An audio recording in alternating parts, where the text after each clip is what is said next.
I hope you are, because we're gonna be streaming any second now. Okay, great. Sorry. No, that's all right.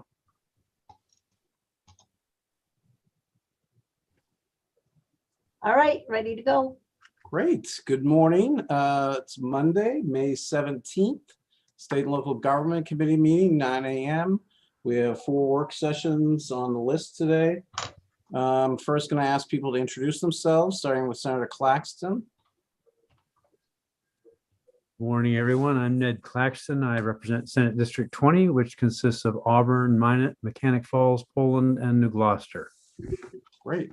And Representative Francis Head, good morning. You're on mute, Representative Head. If not, okay. Good morning, and thank you, Mr. Chairman. And I live in Bethel, Maine. I represent District 117, and I'm not going to list the towns today. Okay. Senator Kimberly Rosen. Thank you, Mr. Chair. I'm Kimberly Rosen, Senate District 8. My district goes from Castine through the city of Brewer all the way up to Lincoln, and I live in Bucksport. Great. And I hope you had a great visit. See your grandkids. It's great to have you back. It was perfect. Thank you. That's great. Representative William Toole. Good morning, Mr. Chairman. I'm Will Toole. I represent the Machias area, plus Lubec and Eastport. And I can tell those of you who are interested, Route 9 is a crystal clear yesterday. That's why I came. Yeah. But do we have broadband service all along Route 9? That's the next question. I Representative don't Toole. think so. I do Okay. not think so. I'd love to do, that's the next project. Representative Kathy Downs, good morning. Good morning. Thank you, Mr. Chair. I'm Kathy Downs, and I represent District 130, which is Bucksport and Orrington. Thank you. Thank you. Representative Walter Reisman, good morning. Thank you, Mr. Chairman, and good morning to everybody. My name is Walter Reisman. I represent District 69, which is Bridgeton, Harrison, and Denver. Thank you, sir. Representative Donna Dorr. Good morning. I am Representative Donna Dorr, and I represent a portion of the great city of Augusta. Great. Representative Lynn Copeland. Thank you, Mr. Chair, and good morning. My name is Lynn Copeland. I represent House District 14, which is downtown in coastal Saco. Welcome. Thank you. Representative Mark Bryant. Thank you, Senator. I'm Mark Bryant. I represent House District 24, which is part of the town of Wyndham. Good morning, all. Good morning. Representative Randall Greenwood. Good morning. Good morning, Mr. Chair. Randall Greenwood, House District 82, Litchfield, Monmouth, my hometown of Wales, in both Androscoggin and Kennebec counties. Great. And my co-chair, Representative Ann Matlack.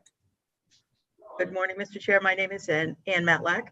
I represent House District 92, which includes the communities of Cushing, Thomaston, South Thomaston, St. George, Matinicus, Creehaven, and the Muscle Ridge Islands. Great. And my name is Joe Baldacci. I represent Senate District 9, which is the city of Bangor and the town of Herman. And I think my video is a little slow, but that's all right, I guess. The format is new to all of us, and we expect there'll be unforeseen glitches and mistakes, so please be patient. We're doing our best, and we'll all learn as we go along and hopefully improve along the way. The purpose of this meeting is to receive information from staff and others in order for members to consider the legislative proposals before them and make recommendations or reports to the legislature. Only committee members, the committee analysts, and those specifically invited to attend will be participating in the work session using Zoom. For members of the public wishing to observe this meeting, for members of the public wishing to observe this meeting is being live streamed on the committee's YouTube channel and will also be recorded for viewing after the meeting is concluded. We're also broadcasting the audio of this meeting on the legislature's website. The YouTube live stream of this meeting is accessible to the public, begins at the scheduled start time, and will remain on until the end of the day's work. If your video or audio is on, even if the committee is not then an active session or is on break, the public can see or hear you. Let's see, members will speak with leave of chair. Materials will be provided electronically for this meeting. When it comes time for the committee to vote, we must have a quorum present, at least 7 members, including a senator, In order to be counted as present, your identity must be visually verifiable on the Zoom screen. I will now call on Lynn Caswell, our analyst, and I should introduce, we are ably assisted by our analyst, Lynn Caswell, as well as our committee clerk, Cheryl McGowan. Lynn, do you want to take it away? We're going to start with LD 1411. Yes, thank you, Mr. Chair. So LD 1411 is an act to establish the Maine Buy American and Build Maine Act. I see that the sponsor, President Jackson, is here, as are several individuals who testified on this bill. So if there's specific questions that you have, we may have people in the waiting room to assist. Okay, great. So let me pull up my bill analysis. So this is a long bill, so the bill analysis is a bit longer than my usual. What I did, and hopefully it helps, is I broke the bill up and have highlighted. So there's two provisions in this bill. There's Buy American and there's Build Maine. So the first provision, the Buy American provision in this bill, applies to the state and its department, agencies, boards, commission, and institutions. The other provision of the bill, the Build Maine, applies to the same group. It does not apply to counties, municipalities, or school administrative units.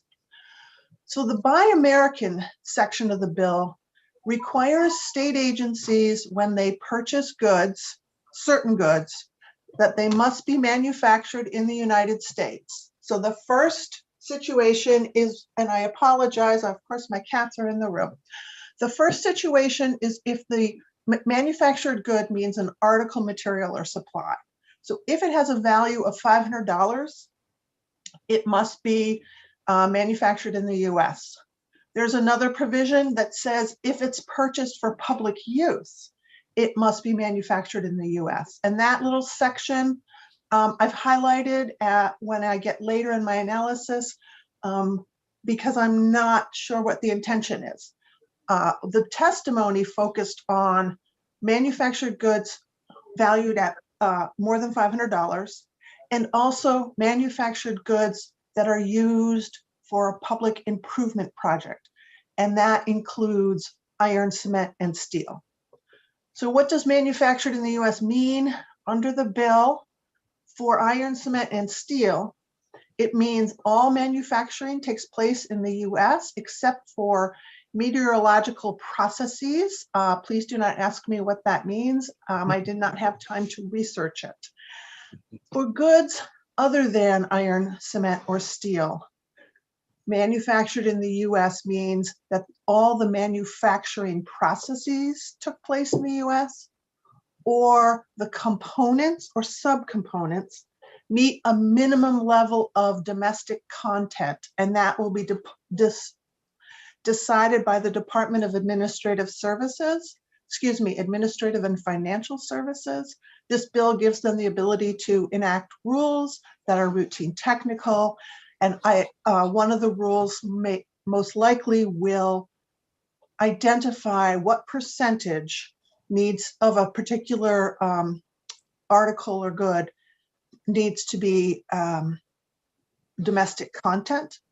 Another manufactured good is if it is assembled in the US. So those are three different ways a good can be considered manufactured in the US.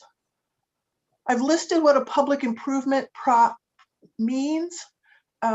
Just as an example, as you might expect, it means construction, reconstruction, alteration, repair, improvement, or maintenance of a public building or public work. And so these are some of the examples of what a public work is. It doesn't matter if it's permanent or temporary, and it doesn't matter whether it's for governmental or proprietary use. So that's the, there is an exception process under the Buy American provision. So an executive of public agency can apply to the governor or the governor's designee if one of these four conditions exist. So the exception process is if the main requirement is inconsistent with public interest, the goods aren't produced in sufficient quantity, reasonable quantities, or of satisfactory quality. Inclusion of US goods would increase the cost by an unreasonable amount, or the total cost of the project is below a minimum cost set by DAFS. Again, DAFS has the authority under this bill to enact rules. There's also a provision that if DAFS has reason to believe that there have been intentional violations of this manufactured in America, and I think of an example where someone puts a label on and it's not manufactured in America, then that DAFS has a mechanism to enforce and to debar that person or business from participating and providing services. There is a compliance provision in both of the sections. With the Buy American, it must be you must follow this to the extent that federal funding requirements allow. So you may have recalled the testimony from the Maine Department of Transportation talked about federal guidelines that that would take precedence over these state guidelines, and also that it must be in compliance with international obligations. There was a discussion, comments made about the definition of in-state contractor. So I've tried to highlight what it means.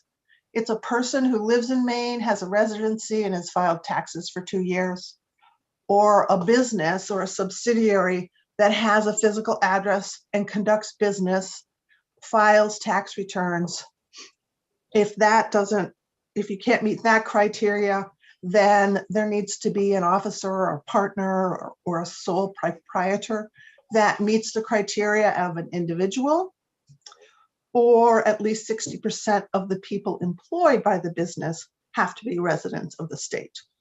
So I put that out because there were some individuals who testified that that definition could include businesses that would not typically be considered Maine-based. So then the Build Maine portion, again, applies to state departments, agencies, boards, commissions, and institutions when they either contract or subcontract. So when that state agency hires Builder A and Builder A subcontracts, all those contracts have to have a Build Maine provision if it's a public improvement, if it's services provided to the state, or if it's the purchase of manufactured goods over $500. Again, does not apply to counties, municipalities, or school administrative units. What the Build Maine provision requires is if there's a request for proposal, competitive bid process, and an in-state contractor's bid is substantially similar to other bids submitted, but not the lowest bid, then that in-state bid has the opportunity to match the lowest bid. The other provision is if you have two bids that are substantially similar, both in scope, ability, and price, then the in-state contractor gets awarded the bid. So in-state contractor wins if they're equal bids. If they're unequal as to price, the in-state bidder has the ability to match the lowest bid. And there's a provision that allows DAF to protect from frivolous or contractors that are not capable of completing the contract services. This Build Maine provision also has a grievance process for in-state contractors. If they think the process wasn't followed, they can go to the Attorney General's office and ask the Attorney General to investigate. And if the dispute continues, the Attorney General's office may mediate the dispute between the two. And as with the Buy America, the Build Maine does not apply to the extent it violates or is inconsistent with federal funding requirements. So you heard quite a lot of testimony from President Jackson, the sponsor, some co-sponsors, there were some proponents, and there were some opponents. And there were individuals that were neither for nor against this bill. So this bill is substantially similar to one that was worked on by state and local in the 129th. And that bill was voted out of committee, ought to pass as amended 7, ought not to pass 5, and 1 minority ought to pass. And I didn't complete that sentence. The minority, the ought to pass as amended minority report had a different method for preference for the in-state bidder. So it wasn't the ability to match the price. It was a percentage preference. And I apologize to Representative Reisman. This was his minority report and I failed to accurately describe it. In the 129th, there was a fiscal note attached to the majority report. It did not have a dollar figure. It basically says that the Buy American could increase costs to the state and to public higher education institutions, and that the DAFs would be required to have more positions to review the contracts and implement and enforce the waiver process. That may have changed. This was in the 129th. So this fiscal note does not necessarily, the fiscal note for this bill may not be the same as it was in the 129th, even though the bills are similar, because as you know, the world changes as time goes on. The matters for consideration, the one that I haven't had a chance to really delve into, but I wanted to raise, is there is a current preference to Maine workers and contractors under Title 26. It's a Chapter 15. I just have cut and pasted for you the first provision in the Chapter 15, and it talks about this when the state or counties, cities, towns are given aid by the state or a municipality, then when they are awarding contracts for public works, they have to give a preference to workmen and bidders who are residents of the state. So I raised this and I unfortunately did not have the time to determine whether or not how these two provisions are meant to interact and how they do interact. Some of the people who testified may have given more thought to that. But again, it's an issue that I think the committee just needs to be careful that that the provisions do not conflict. Another matter for consideration is the limit of $500 value. It's not clear to me if that's for one item or if there's a collective purchase. So I think that could be clarified. As I said previously, there's this portion that says if it's a purchase for public use, in my interpretation, then it needs to be a bot. They need to use American manufactured products.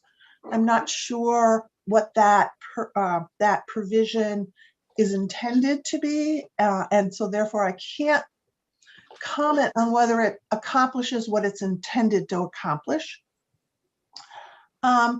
Another issue is the goods that have multiple components. I think that the language in this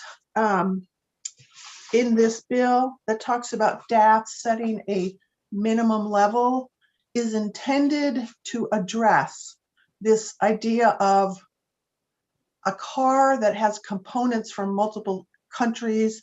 How do you determine if it's manufactured in the US? As I said, I believe that provision in the bill is intended to address that. I just would think it would be good to confirm that that is addressed. Two issues that were raised by people that testified is what happens if there's more than one bidder, in-state bidder that's substantially similar and they both get to match the price. What happens then? And as I said, others testified, or some people testified, that the in-state contractor is too broad, the definition, and it may include businesses that are not intended to be considered in-state. Again, that I struggled with making an analysis and coming to a conclusion on that for you on whether or not it is an issue or isn't an issue. But I just want to highlight that that was something that was raised by individuals who testified.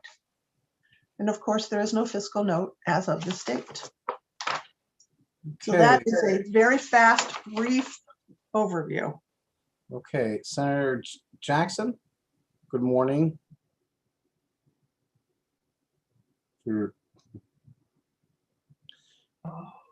First of all, does anybody have any questions? Senator Jackson, good morning. Did you want to react and provide any commentary or reaction to the analyst's analysis?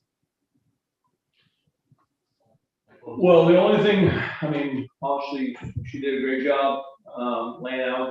I mean, we did work on it a lot with different departments over parts of a number of years now. I think the idea, remembering Representative Reisman's amendment last year, the intent of the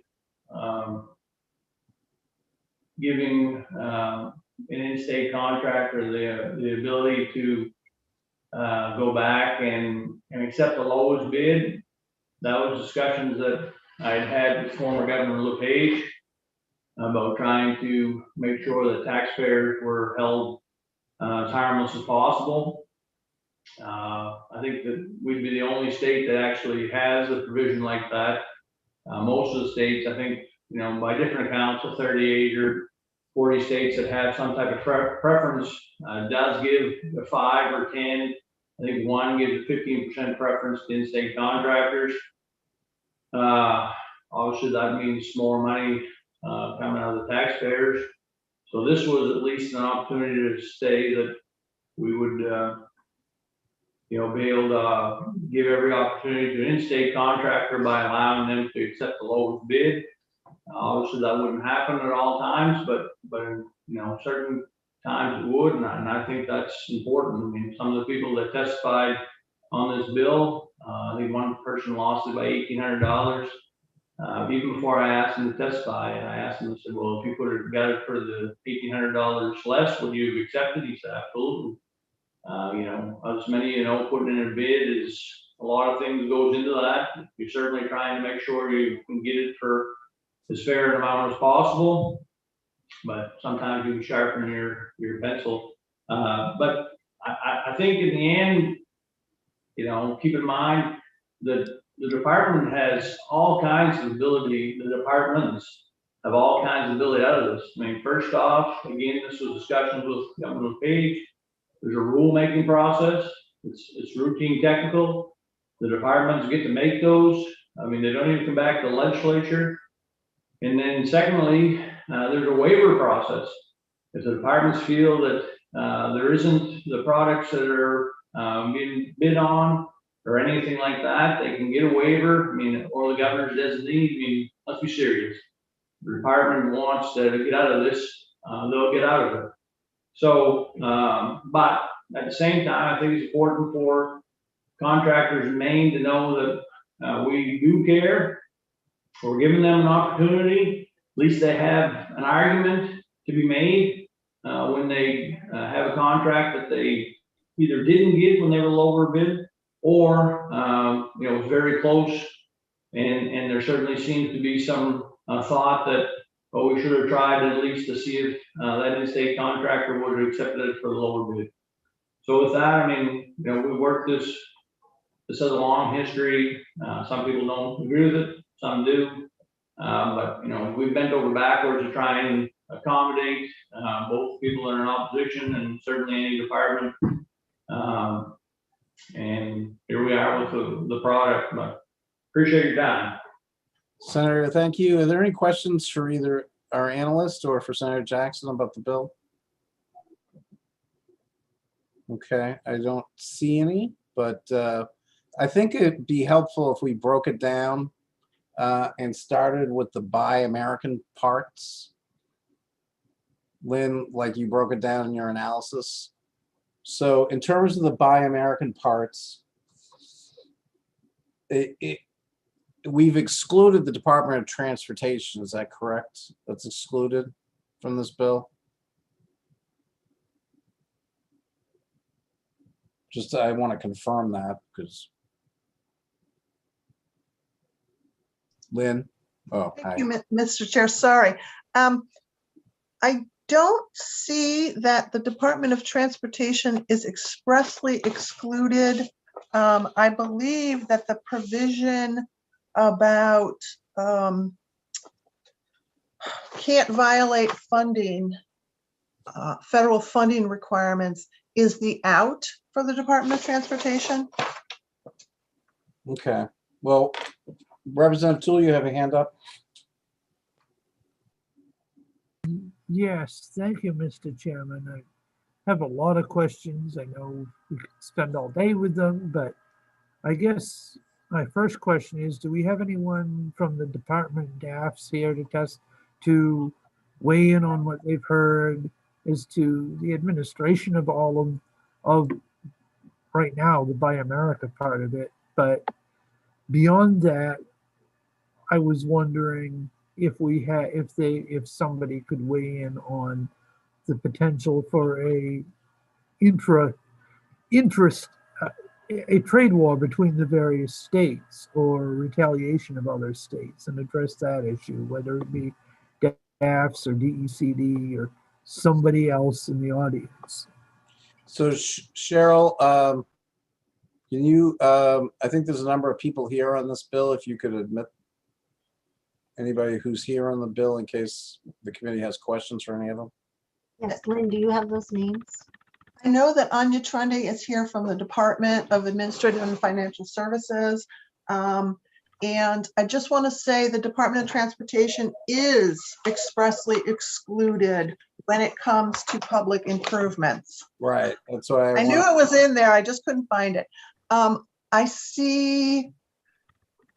don't know. Well, good morning, Anya. Good morning. Good morning. So Representative Tool had wanted to know, get some feedback or observations from your department. Do you want to give us your perspective? Yeah, so we submitted written testimony on the bill. I mean, we have a myriad of concerns about this bill. To kind of break them down, cost is certainly one of them. We also are not sure that there is a real need for this bill. Currently, 98% of our building contracts are going to in-state bidders, and when they're not, it's because they offer a specialized service, those out-of-state bidders. The other things that we're concerned about, particularly, are the opportunity to match. That would, Senator Jackson said that would be a unique process to Maine. And we just have a lot of concerns that it would raise questions of fairness and that it would draw us into a lot of appeals. What other states also have is you do find percentage preferences in some other states, but what most states have is a tie bid preference, which is what when Lynn had pointed out in section, I think it's in Title 26, I think it's section 1301. And then other states also have reciprocity. So if you establish a preference in your state, they then will apply the same preference to Maine bidders bidding on projects in their states. So if our bidders go to New Hampshire to bid on a contract, and New Hampshire has a reciprocity clause, then they will mirror the preference that we are giving to Maine bidders and apply it to New Hampshire bidders. So that can be seen as certainly as a disadvantage to our in-state contractors when they're going out of state, or our in-state vendors. And then I think, we had concerns about the grievance investigation mediation process. We think that is much more cumbersome than the existing process. And then also I raised in my testimony the fact that it inserts the Attorney General's office into it in a way that has them kind of being the arbiter of the issue, where the Attorney General's office serves as our counsel. So that's a strange arrangement, and I think potentially a conflict. So Well, those are kind of, the Attorney General's office is counsel for all state agencies, so. yes. So I'm assuming they've been conflicted several times on different issues, but. Well, the process though, the process has the aggrieved vendor or contractor going to the Attorney General's office to register that complaint. Okay. The only other question I had on it was, Yeah. I think you concede that a number of other states have similar preference provisions, correct? That is correct. I will say that most of those have been on the books for quite a while. And something I did raise in my testimony is that, we did a lot of research about what other states have, and we're seeing more now that states are looking at doing disparity studies. That's kind of the new move. Instead of establishing percentage-based preferences in their statutes, they're actually taking the time to do a study and identify who are the target groups, whether it's women-owned businesses, minority-owned businesses, small businesses, in-state businesses that are having trouble getting through the procurement process and being successful and ultimately winning a bid. And they're looking at where in the procurement process they fall out. Is it that they're right in the hunt until you get right up to that final bid?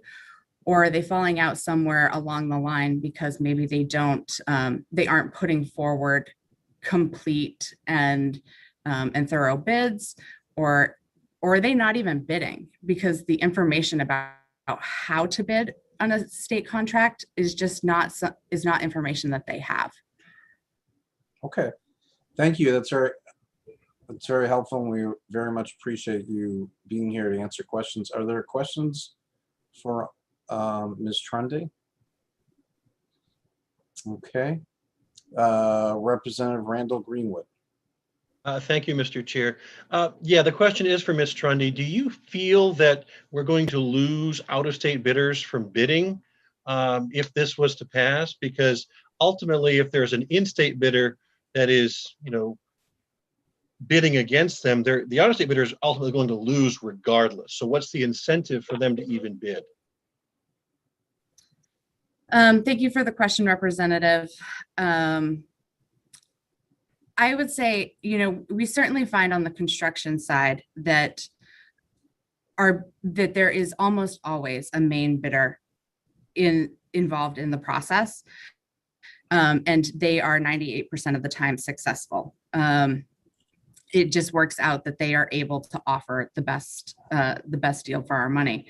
I do think, though, that the opportunity to match will serve as a deterrent to out-of-state bidders. And I don't know whether that will come into play. The place I worry about it coming into play is when we need specialized services that just can't be obtained here in Maine, and that they'll see that and just say, it's not worth my time. And there definitely are, I think of one, probably the biggest example of a service that we have a difficult time sourcing here in Maine, just because it is located in, it's centralized in other locations of the country, is tech services. I mean, those big tech software contracts, our nearest tech hub is Boston, but, there's a good chance that, we're going to be working with a company out of Silicon Valley or something like that. So yes, there's a concern, but I can't quantify it. Okay. Thank you. Thank you. Representative William Toole.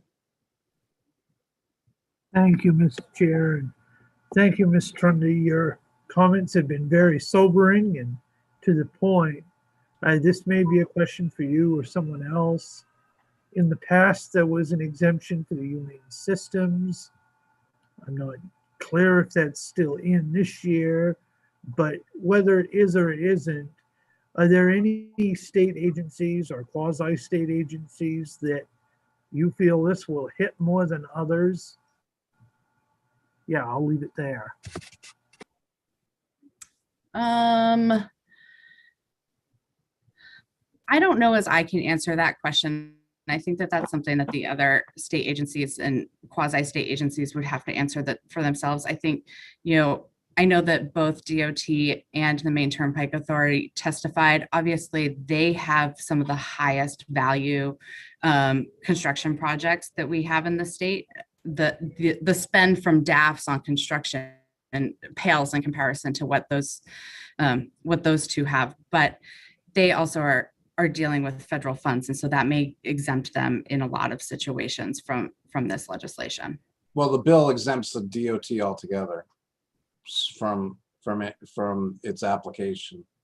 But I think we at the public hearing, Ms. Trundy, had a contractor who said he couldn't even bid on contracts in New Hampshire, a Maine contractor. I don't know if you remember that person or not, but there are situations. I mean, as you said, there are states that have these preferences already, and there are barriers that are being put up. One of the I'm going to present this as a hypothetical question. I understand that tech services are important, and a bill having a preference for Maine base before we go out of state might actually help build more tech services in the state. I mean, part of the reason for doing this is so we don't always have to go out of state, or that we can promote in-state businesses, because we don't have, the infrastructure that we're trying to send dollars to the people in state so that we have those businesses here, like an incubator kind of thing. So I'm just giving you a different perspective. I understand your perspective, but I just wanted to share with you that you can look at it from several different angles. I think, Lynn, did you have a comment that you wanted to make, or? Lynn, did you have a comment? Lynn Caswell?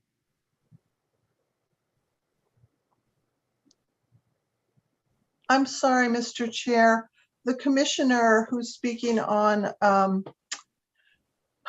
speaking before you in just a minute was asking me questions. So can you please repeat? I knew if I multitasked, I'd get into trouble. So I apologize. I thought you were gesturing that you wanted to say something. So. Oh, no, I was talking to the commissioner of DATS in preparation for her presentation to the committee, and I hung up on her. So I will call her back. Sorry. I didn't mean to cause all that confusion. Are there members of the committee that Representative Toole? Thank you, Mr. Chairman. One last question for Anya. Ms. Trundy was, what impact do you see this on DAF's staff as far as administration goes? Where do you, I know the fiscal note is inconclusive at this point in time, but do you foresee needing to hire people? Do you foresee needing to have new processes, new rules? What do you see the workload being going forward once this is implemented? Thank you for the question. Yes, we do anticipate that we are going to have to add full-time positions. The fiscal note, I think we kind of pulled it together in a hurry last year, thinking that it might go to the floor just as the legislature was getting ready to adjourn due to COVID. So we kind of cut short our analysis of it, but we're looking at least 2 or 3 full-time positions that would be needed to implement this. And, the process kind of exists regardless of whether or not we use a waiver or not. There's a lot of research that has to be done into the components that are included in either construction projects or or purchases that would require some pretty significant staff time. Okay. Any other legislators who wish to comment? The bill has a number of co-sponsors, including myself and Representative Bryant and Representative Matlack and Senator Claxton. Do any of them wish to speak at this time? Okay. Any other questions or comments about the bill? Any motions that people want to? Representative Bryant? Thank you, Mr. Chair. I move on to pass. Is there a second? Is there a second? Okay. Any? Does that need amended for fiscal? Should that be off the pass as amended, Senator? Yes, I think that's what Lynn is telling us. So I would, if you do an ought to pass with the understanding that a fiscal note can change the vote, then we're good to go. Thank you, Senator. That would be my motion if I. Thank you. okay. So ought to pass is amended, basically, like we've discussed before, and there's a motion, a second. Any further discussion?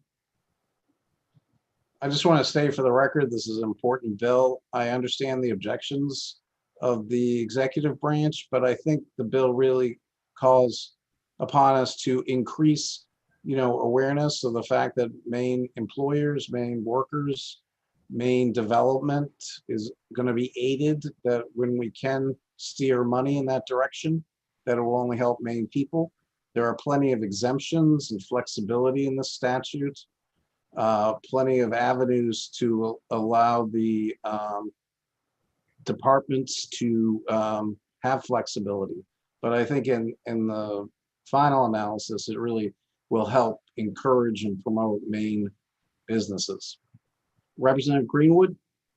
Thank you, Mr. Chair. I would agree that the title of the bill is very important, and I think it's difficult for me to vote against it because we currently have a 98%, as indicated by Ms. Trundy, in-state bidders. So I don't see the need for this. I see the fact that we're going to lose out-of-state contractors from even bidding on our processes. So for that reason, I definitely cannot support this bill. Thank you, Mr. Chair. Thank you. Any other questions or comments? Okay, seeing none, I would ask Cheryl to call the roll. LD 1411 ought to pass as amended. Senator Joseph Baldacci. Yes. Senator Joseph Baldacci, yes. Senator Kimberly Rosen. No. Senator Kimberly Rosen, no. Senator Ned Claxton. Yes. Senator Ned Claxton, yes. Representative Ann Matlack. Yes. Representative Ann Matlack, yes. Representative William Toole. No. Representative William Toole, no. Representative Mark Bryant. Yes. Representative Mark Bryant, yes. Representative Randall Hall, Greenwood. Randall Greenwood, no. Representative Randall Greenwood, no. Representative Sean Paulus, absent. Representative Francis Head. No. Representative Francis Head, no. Representative Donna Dorr. Yes. Representative Donna Dorr, yes. Representative Walter Reisman. My vote is yes, but as a separate minority report. Okay. Representative Walter Reisman, yes, but separate minority report. Representative Kathy Downs. No. Representative Kathy Downs, no. Representative Lynn Copeland. Yes. Representative Lynn Copeland, yes. 6 yes, ought to pass as amended. 5 and 1. Okay, and Representative Reisman, can you articulate? Well, I suggested an amendment. Okay. Session. And so I'm going to follow up on that, and I have, that's my main concern. Well, what's the? Why don't you? Okay, I was, that's why I had asked people if they had questions or comments or wanted to add things. So what is why don't Trying to you get- let us know now what your amendment is? Well, Lynn said there was a percentage tie-in. Oh, that was Senator Jackson mentioned that. And I need to go back and review that to see what I was trying to accomplish. And I'm also having issues with the $500 level. There's just Okay. no provision for inflation in the future or anything like that. That's too low. I can't hear everything you're saying, so if you could speak up. Let me try again. So I want to review the amendment I had previously in the 129. And second of all, the $500 level is way too low and has no provision in the future to account for inflation. Okay, so one of the reasons that I try to give people time to talk is to allow them to say what they want to say before we have a vote. And so I would offer you, I mean, we can reconsider the vote if there are a couple of amendments you want to put forward. Representative Reisman now, or I don't know if you want to put them forward now, we can consider them. I mean, it's better to do it this way than to come back and have a half-baked process. So do you want to put on amendments now? I'm happy to entertain them. And if you want us to reconsider it, I would ask the others in the majority if they wish to reconsider it, but I think it would be helpful to know your amendments ahead of time.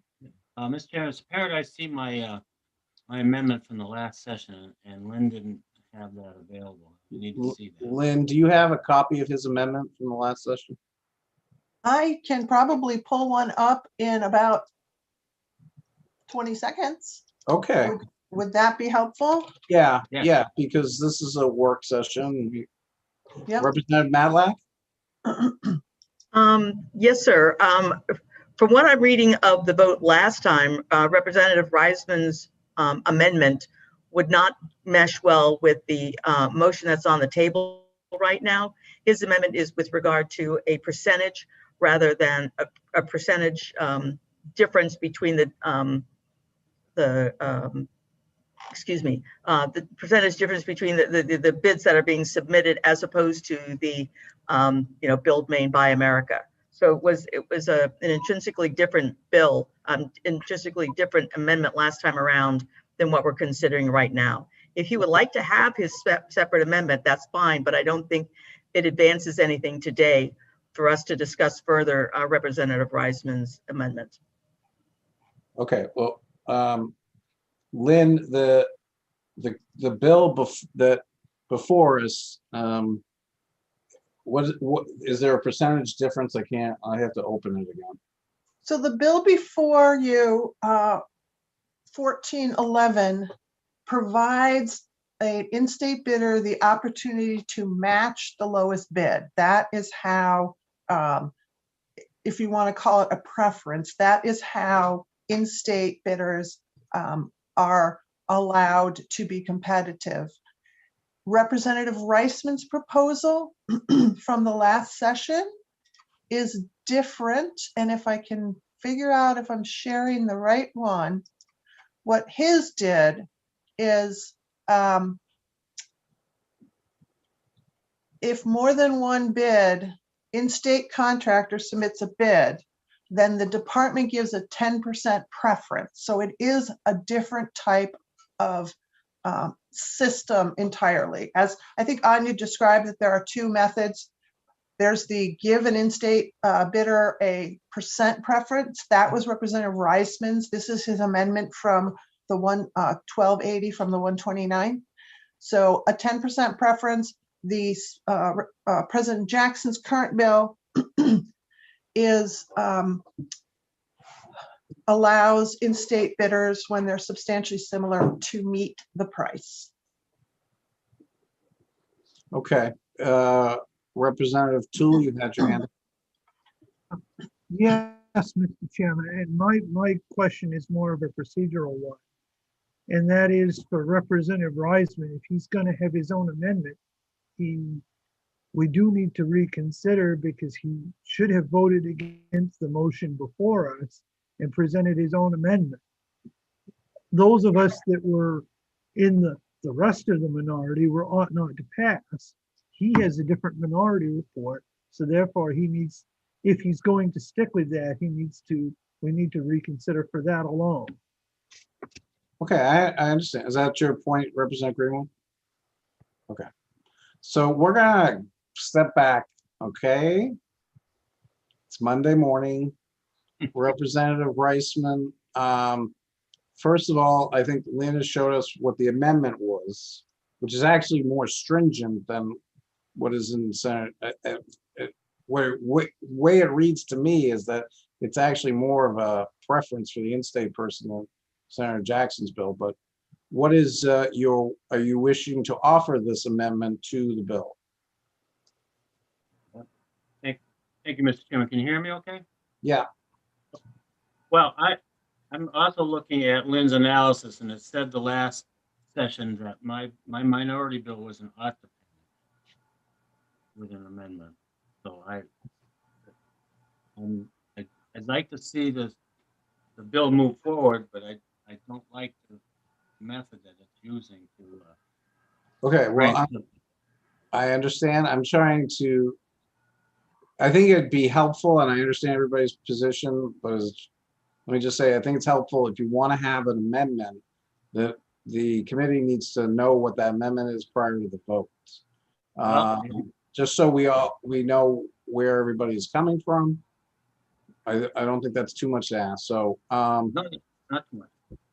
okay. So, you also had an issue with the $500. Is that correct?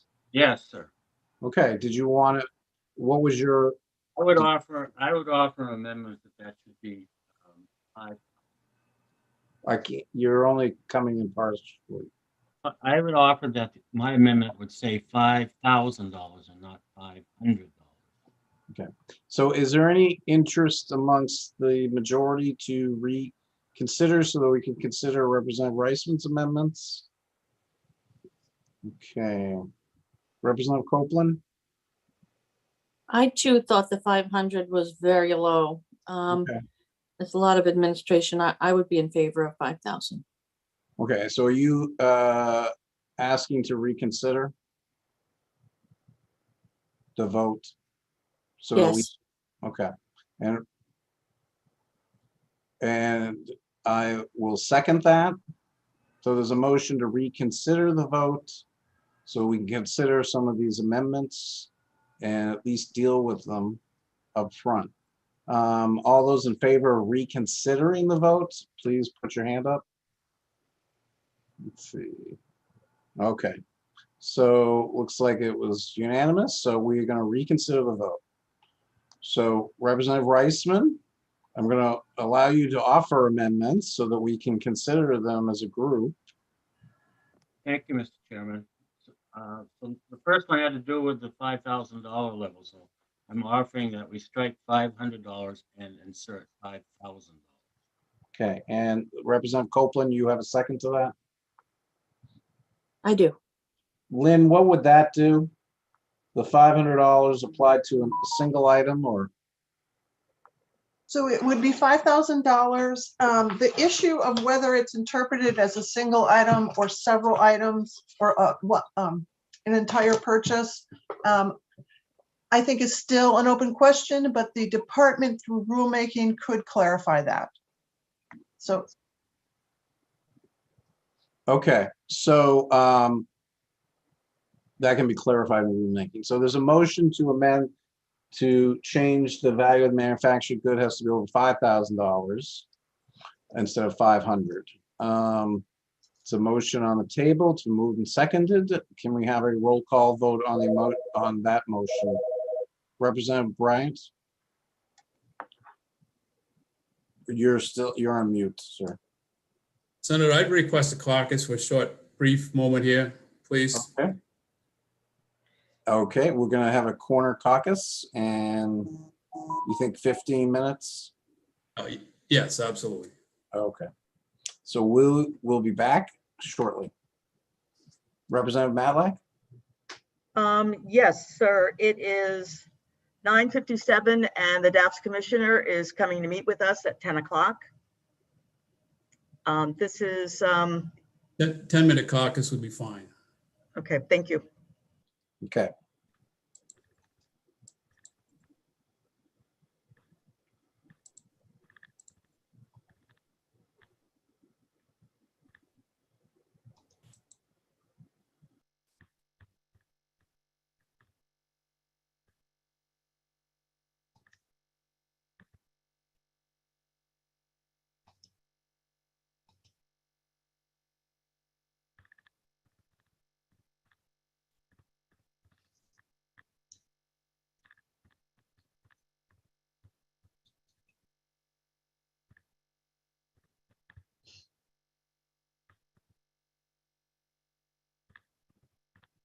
Will, do you want to have a corner caucus?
Puppy looks content.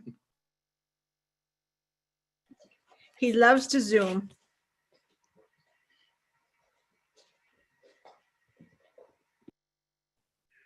My puppy likes to Zoom, but she's a little hyper on Zoom, so that's the cautious one. And I'm babysitting this one. Pete, can you say hi? A doodle.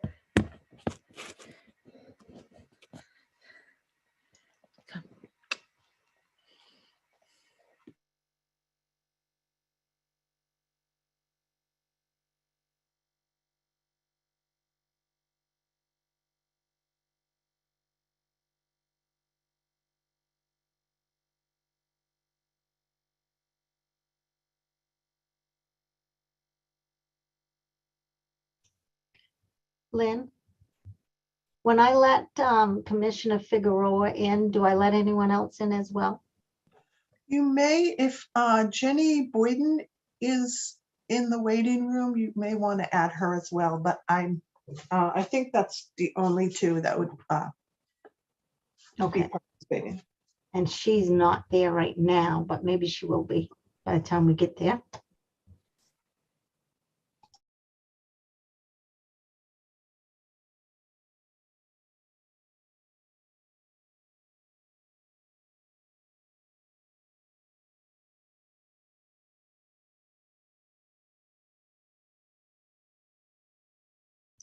And I emailed those documents to the committee that she sent us. And I'm giving them a message in chat. So for those of you who are on the screen, the commissioner just sent an email. Well, it came from Cheryl with a couple pages of documents for the budget.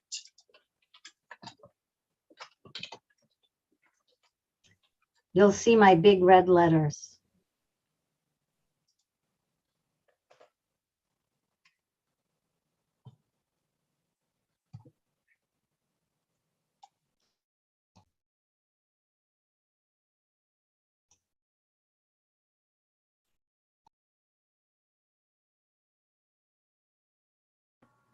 I have a feeling we're going to have a long day today.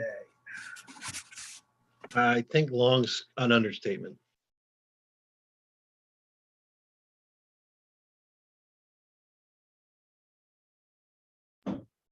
We need to manifest what we would like. And that's a short day.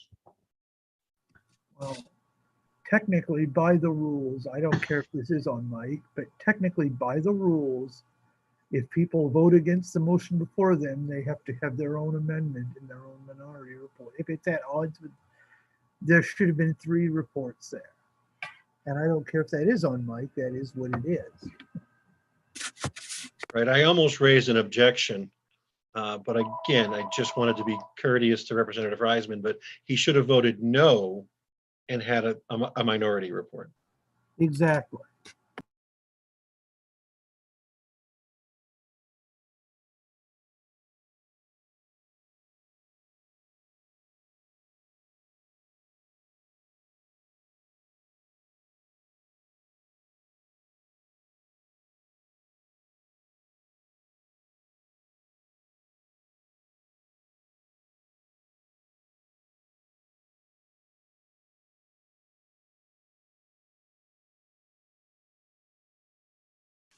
And I was trying to be courteous to Senator Baldacci by explaining the process to him as a freshman legislator. So, or I would have had an objection, but.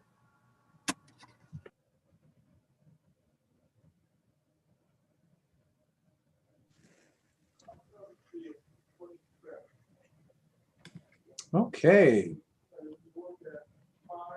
Okay, good morning. We have a motion and a second to amend. Is there a friendly amendment, Representative Bryant? Why don't we have Walt give the friendly amendment to that? Okay. Where is Walter? He's not on yet. There he is. There he is.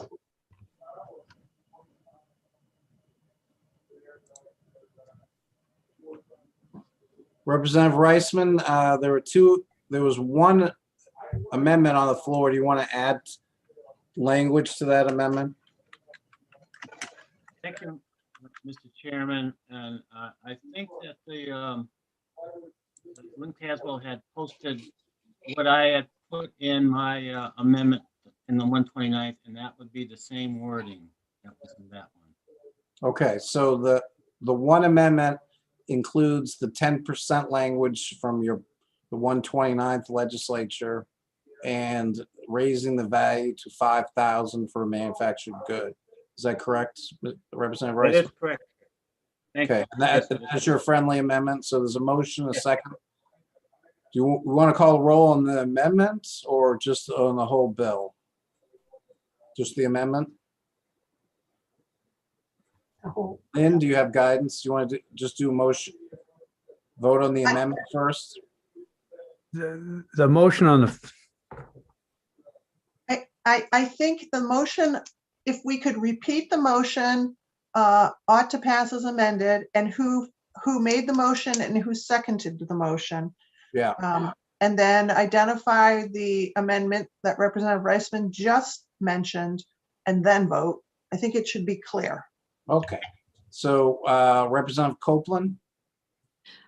I move that we, that ought to pass as amended, and the amendment is one amendment with two parts. Part one is $5,000, and part two is 10%. And you have the rest of that language. As stated on the record, over 5,000 for the value of the manufactured good and 10% regarding to more define the language regarding substantially similar. Yes. Okay, so there's a motion and a second. Any discussion? Representative Greenwood? Yeah, 2 points. Can we clarify that there was a clarification if the 5,000 was per unit or for the project, so that there's no ambiguity for rulemaking to determine that in the future? Can we know what the intent of the amendment is? That's question one. For the overall purchase amount. So we're not dealing with individual pieces. You know, if we're trying to control the administration of this, my intent would be to have it as the total purchase order. So the value of a good that's being purchased. All right, and yeah, Representative Greenwood, go ahead. Okay, and my follow-up is, because is it also all of the language Representative Reisman had in the 129th, or specifically these 2 points that you're talking about? Because I was confused on. Specifically, these 2 points that we've discussed. Okay. Lynn, did you have a comment?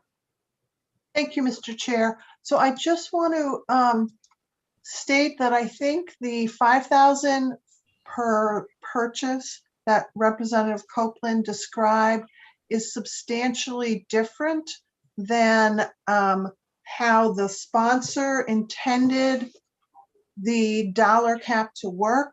I think it was a dollar cap. I think it was intended to be per. It was intended to be what?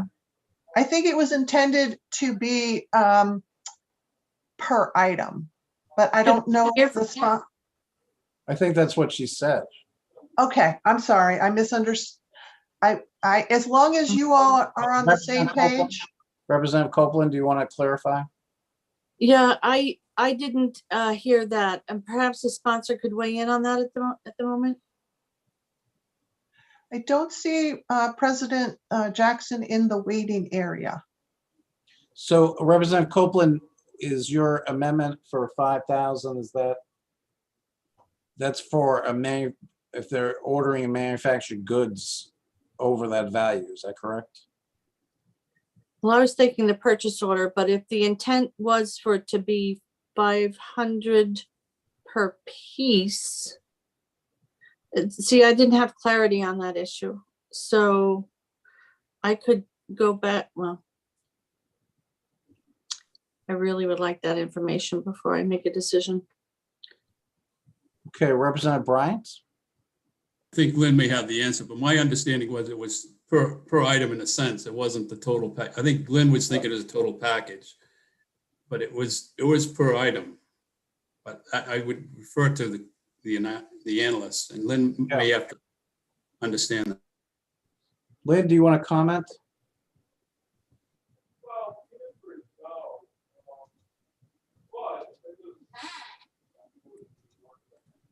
You are not commenting because you're mute. I'm working on it. I think it's unclear. I think you could do either, or you could say both. 500, 5,000 per item, or 5,000 total purchase. So is your intent total purchase, Representative Copeland?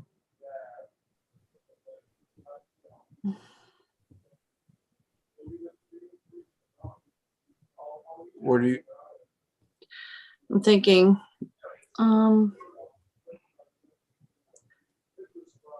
While you're thinking, I'm going to call on Representative Tool. Thank you, Mr. Chairman. Perhaps you all might want to table this and figure out what you're going to do for the majority report and have it back on Friday. Thank you for the suggestions. Representative Bryant? I would want clarity from Walter on what Representative Copeland's dealing with to make sure he's on board too, because we may be on another planet. So maybe ask Walter if he's. Walter, you're on mute.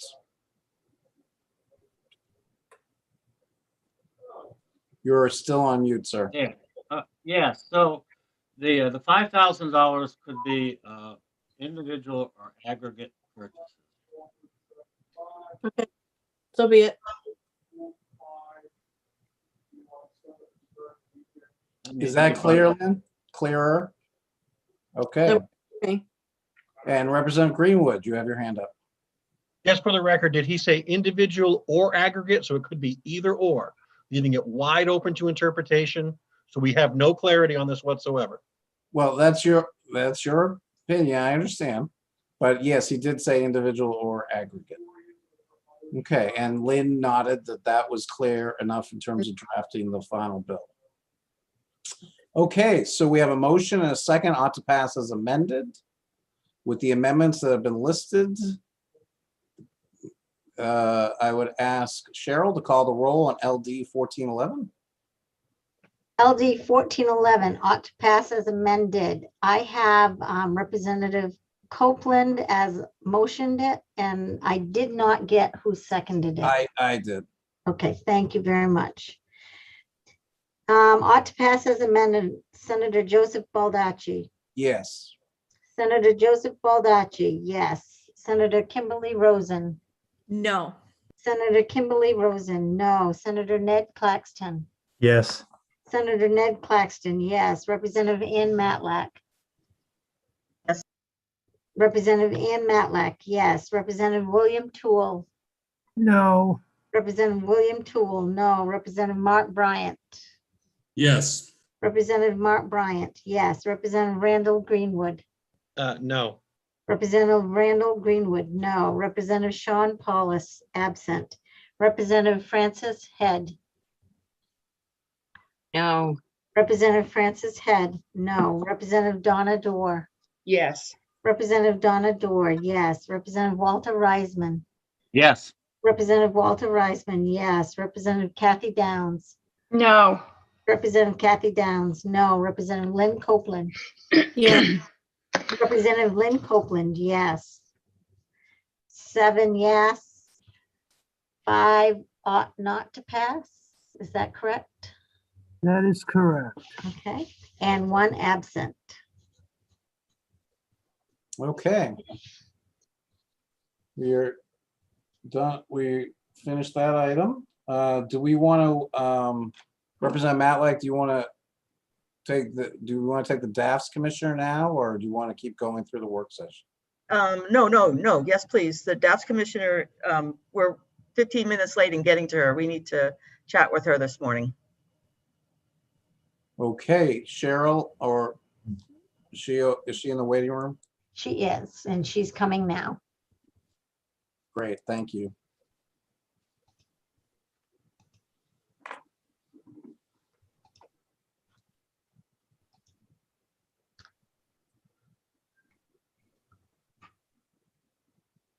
Here she is.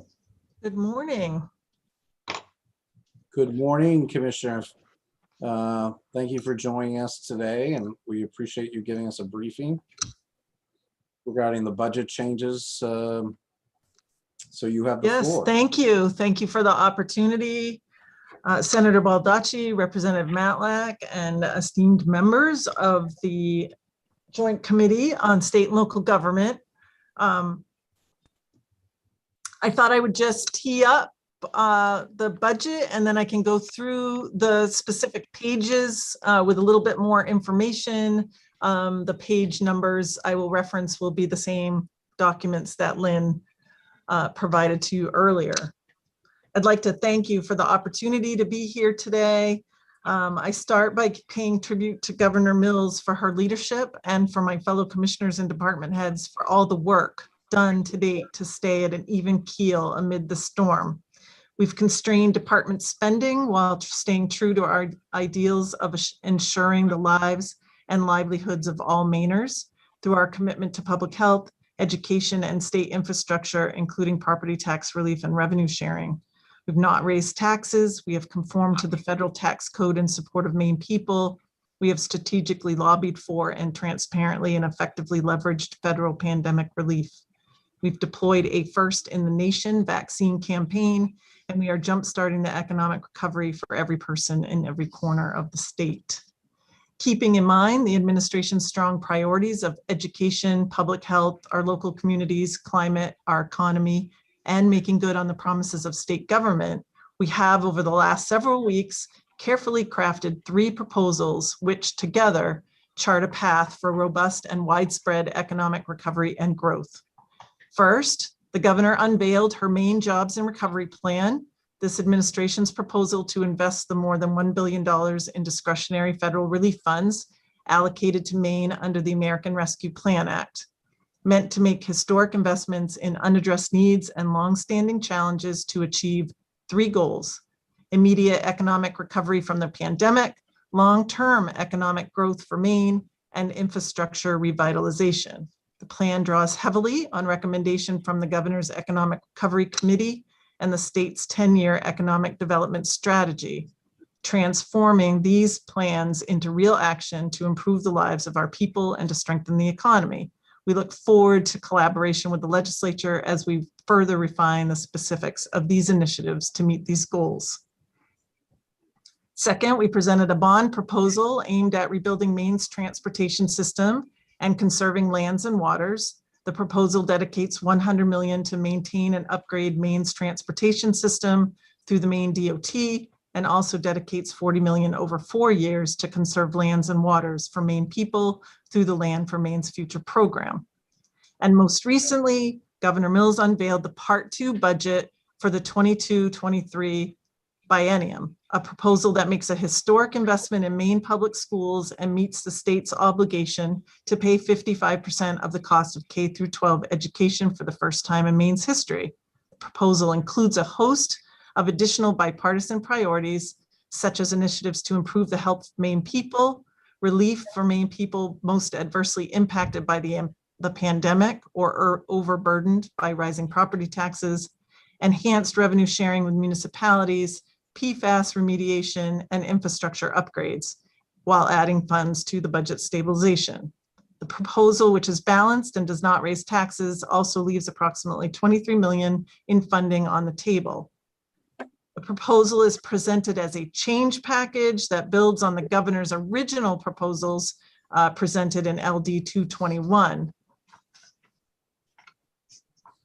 Taken in combination with the current services budget that was enacted earlier this year, the governor's proposals for 22-23 would result in an $8.77 billion general fund budget for the biennium, which is approximately $390 million lower than the Revenue Forecasting Committee projects general funds for 24 and 25.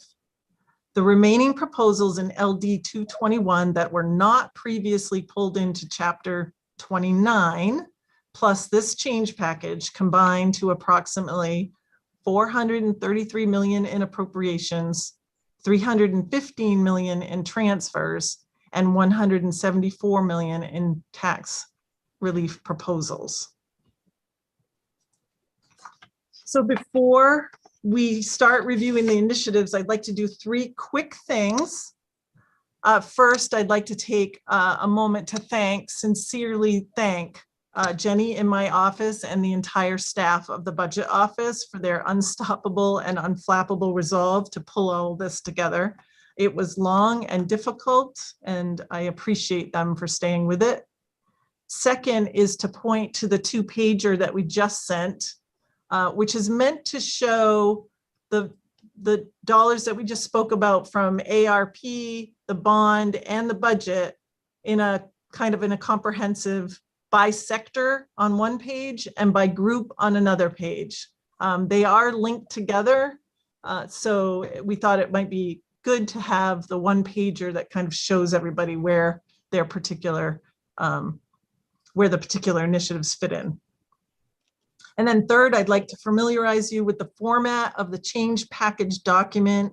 At the top of the page, there's a header that indicates if we are adding or amending LD 221.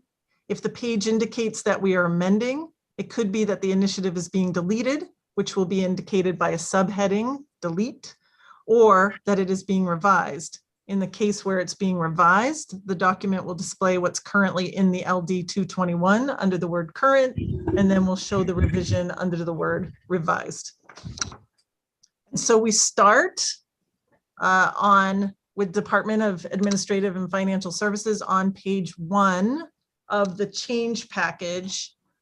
There is a new initiative reducing the allocation in the accident, sickness, health insurance programs internal service fund. We talked about this when I presented the testimony that this adjustment was incorrectly included in the budget. This entry is now made to correct the amount that's included in cost of goods sold.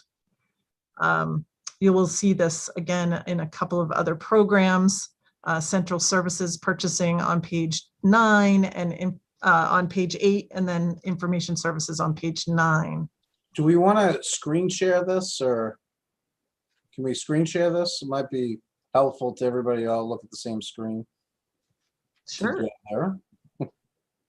Thank you. Thank you. Give me a second and I will put it up. Oh, that's pretty, Lynn. That's a nice picture.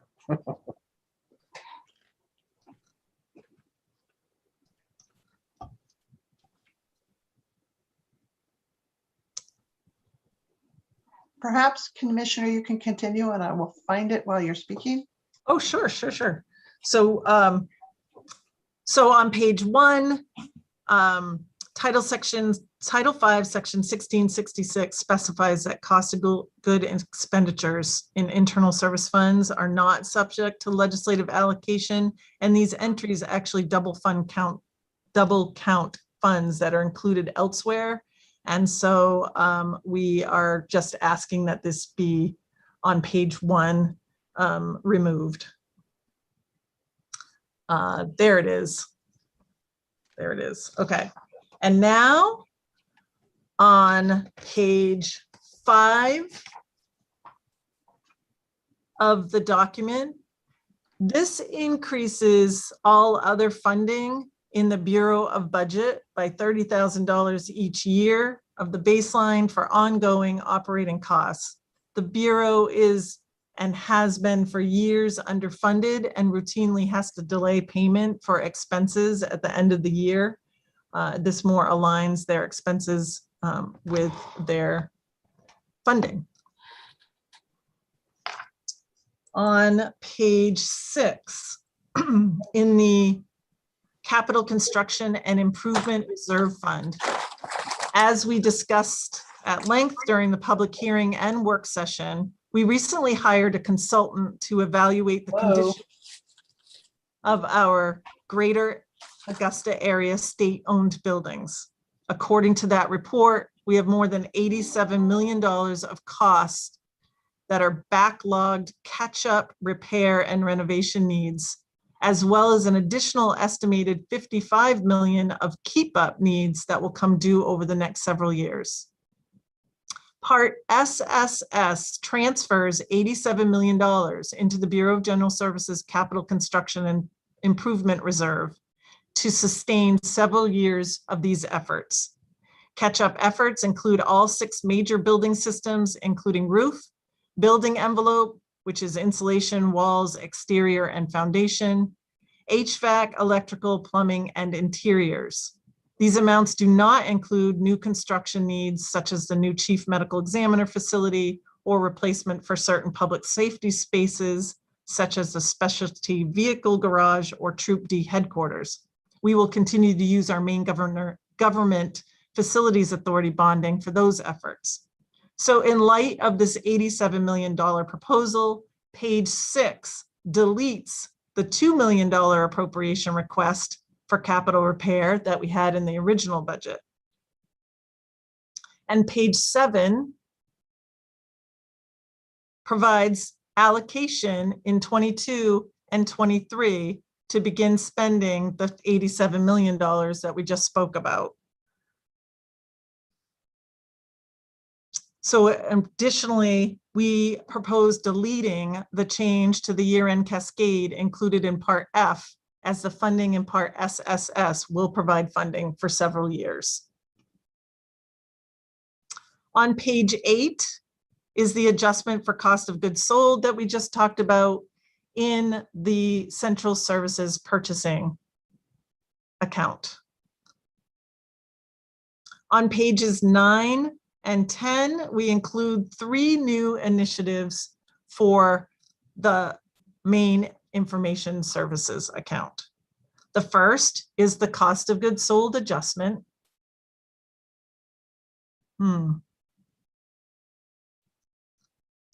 I think that was, but the second that we're looking at now is related to the moving of 4 positions to be trained and hired to do in-house much of the radio network operations work that was currently being performed by an external vendor, and the cost was going to go up more than $1.5 million. As an alternative, we propose moving 4 existing headcount from the Information Services Fund to the general fund, which we are still proposing. The difference here is that we are proposing 4 alternative positions. So the original positions that we were suggesting to move have changed to system support specialist 2 positions, which does increase the cost by about $67,000 over the biennium. And the third initiative provides a one-time $3 million appropriation to replace aging technology. Okay, there's the cost of goods sold, and then there's the technology request, which are approximately 3,200 laptops that have aged and need to be replaced. The next initiative on page 11 is the Public Improvements Planning Construction Admin Program. This initiative establishes 2 occupational health and safety compliance assistant specialist positions. The positions will staff the Office of Safety and Environmental Services, which we will reinstate. It was previously eliminated by a previous administration. And we will reinstate the staff to the Office of Safety and Environmental Services to provide asbestos, lead, mold, contaminant, and indoor air quality assessment and mitigation oversight services for public schools and state facilities. Additionally, the positions will consult with lease space personnel on landlord compliance with air volume and quality in lease space. This request is in alignment with LD 1042, and we would appreciate that these positions be put back in for this service. And then on page 12, the final initiative in DAFs provides increased funding necessary to fund the reimbursement to municipalities under the tree growth tax law. This initiative should have been in the original budget. The math of it just hadn't been completed by the time that we were doing that budget. And so as a result of that, we're now asking for this increased appropriation to fund that program. And Part J of the language document updates statutory language for this law. Then I think we move to the executive department on page 60. Let's see if I'm in line. Yes, I am. On page 60 is an initiative in administrative executive of the governor's office to establish 2 governor's special assistance positions that will support the office and the policy work of the governor, departments and agencies, liaise with the legislature, and assist with constituent casework. On page 61, there are 3 initiatives in the governor's energy office. The first initiative establishes 2 public service coordinator 2 positions to provide legal counsel and to advise on key initiatives and negotiations.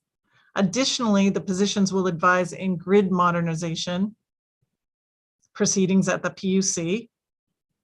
The second initiative establishes 2 public service coordinator 2 positions tasked with building economic opportunities for Maine communities and businesses in energy with a particular focus on offshore wind, and provides funding for a research consortium, which will also serve as a potential match to attract additional funding from the federal government and other research opportunities.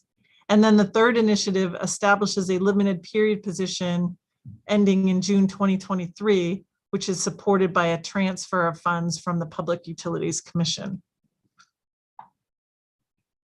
On page 62, we go to the Office of Policy, Innovation, and the Future. There are 3 initiatives in this program. The first initiative provides 1.5 million of general fund in each year for the Green Communities Emissions Reduction Planning Technical Assistance Program. This request provides funding in accordance with the state's 4-year climate action plan to provide technical assistance and funding to regional organizations, nonprofit providers, and municipalities for local climate planning activities and emission reduction projects. The second initiative establishes 2 public service coordinator 2 positions and 1 public service coordinator 3 position to support those partnerships with Maine cities and towns, resiliency planning for sea level rise and statewide adaptation policy and housing, land use policy in accordance with the governor's housing agenda, and manage legislative initiatives. The final initiative provides 1.25 million in one-time funding to fund the municipal resilience planning and implementation grants in both 22 and 23. I think the next page is page 190, which is the Office of the State Treasurer. This first initiative is an amendment where we change the allocation for the loan guarantee program from $250,000 each year to $500,000 in fiscal year 22 only, because the program sunsets in fiscal year 22. On pages 191 and 192, we include the allocation adjustments for municipal revenue sharing. Part G of the change package and this initiative updates the percentages used for revenue sharing from 3.75% in both years to 4.5% in 2022 and 5% in 2023. The allocation adjustments are somewhat higher than the math, which will result in additional $80 million in payments to municipalities, because it also includes adjustments that were made in the December forecast. I think that those are the initiatives, and then the next page goes to language, which starts with, oh, did I miss one? Oh, Secretary of State, I did miss one. Secretary of State. Yes, next is the Secretary of State. The first 2 initiatives on page 188 provide funding for the approved reorganization of 2 positions. And the third initiative establishes 1 elections coordinator position. This position is necessary to ensure that the Secretary of State continues to meet its statutory deadlines in order to comply with federal laws and ensure uniformity of process. There are a number of things that this position will and has attended to. The position is needed to help manage and carry out new programs, conduct data gathering and analysis to inform program decisions and activities, and to develop and provide guidance and training of municipal officials in about 500 voting jurisdictions. Now we move to language. There's part M, which is on page 14 of the language document, is updated to extend financing arrangements for vehicles purchased from Central Fleet Management. This change allows for financing terms to extend from 4 years to 6 years. This more closely aligns with industry standards for financing and with the useful life of Central Fleet vehicles. On average, vehicles remain in Central Fleet for 9 years or 125,000 miles. This change may result in lower monthly rates for agencies. On page 55 of the language document is part SSS, which we referred to in the initiative in the capital construction account. It transfers $87 million into the Capital Construction and Improvement Reserve Fund, providing a unique opportunity to catch up on years of unfunded repairs to every Greater Augusta area state-owned building. It was page 7 that had the allotment initiative. And then finally, on page 55, part TTT, which is in the Secretary of State's office, transfers $100,000 to the Secretary of State's Permanent Commission on the Status of Women. The funding will be used for examination of healthcare, childcare, and workforce challenges facing women in Maine today. Did I get it all in? I think I did. Thank you. Okay, thank you. This concludes the run through of those pages. Happy to answer questions, or if I can't, I will definitely track them down and get them to you. Okay, questions for the commissioner? Representative Tool? Thank you, Mr. Chairman, and thank you, Commissioner, for being with us today. On Friday or one day last week, they all tend to run together at this point, we had a discussion about capital security, and I'm wondering if any, and putting security in the cross building. And I'm wondering if any of this $86 million is going toward that effort, or what you folks being in control of the cross building have in store for that. That's a good question. We actually just had the start of this discussion last week and said that indeed, I don't know that there's been a final decision on what that security looks like, but absolutely part of the renovations would include a component to address some of the concerns that have been coming up around security. And we'd be happy to follow up with more information about what that looks like as we go through the work, as we go through the evaluation. We wouldn't be able to speak on the specifics right now because. No, and I appreciate that. We still have that bill before us. I believe it's coming up later in the week. So we'll look forward to hearing more about that then. But that was a question I wanted to ask before I lost track of it. Yeah. Yeah. Okay. The funding could be spent on that for sure. Representative Ann Matlack? Thank you, Mr. Chair, and good morning, Commissioner Figueroa. I have a question about the cascade because in the last 2 iterations, when you came before us, you talked about the cascade, and I understand about the windfall that the state will be receiving and being able to do the work that has been pent up for many years and finally get this past us.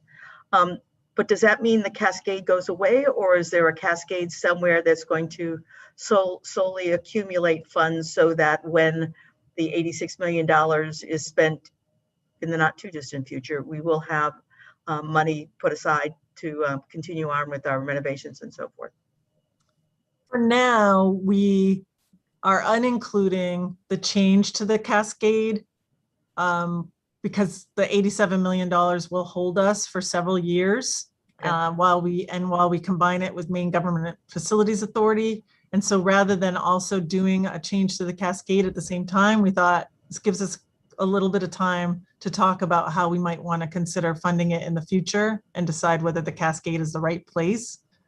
So yeah, so we take out part F. Thank you. Yeah.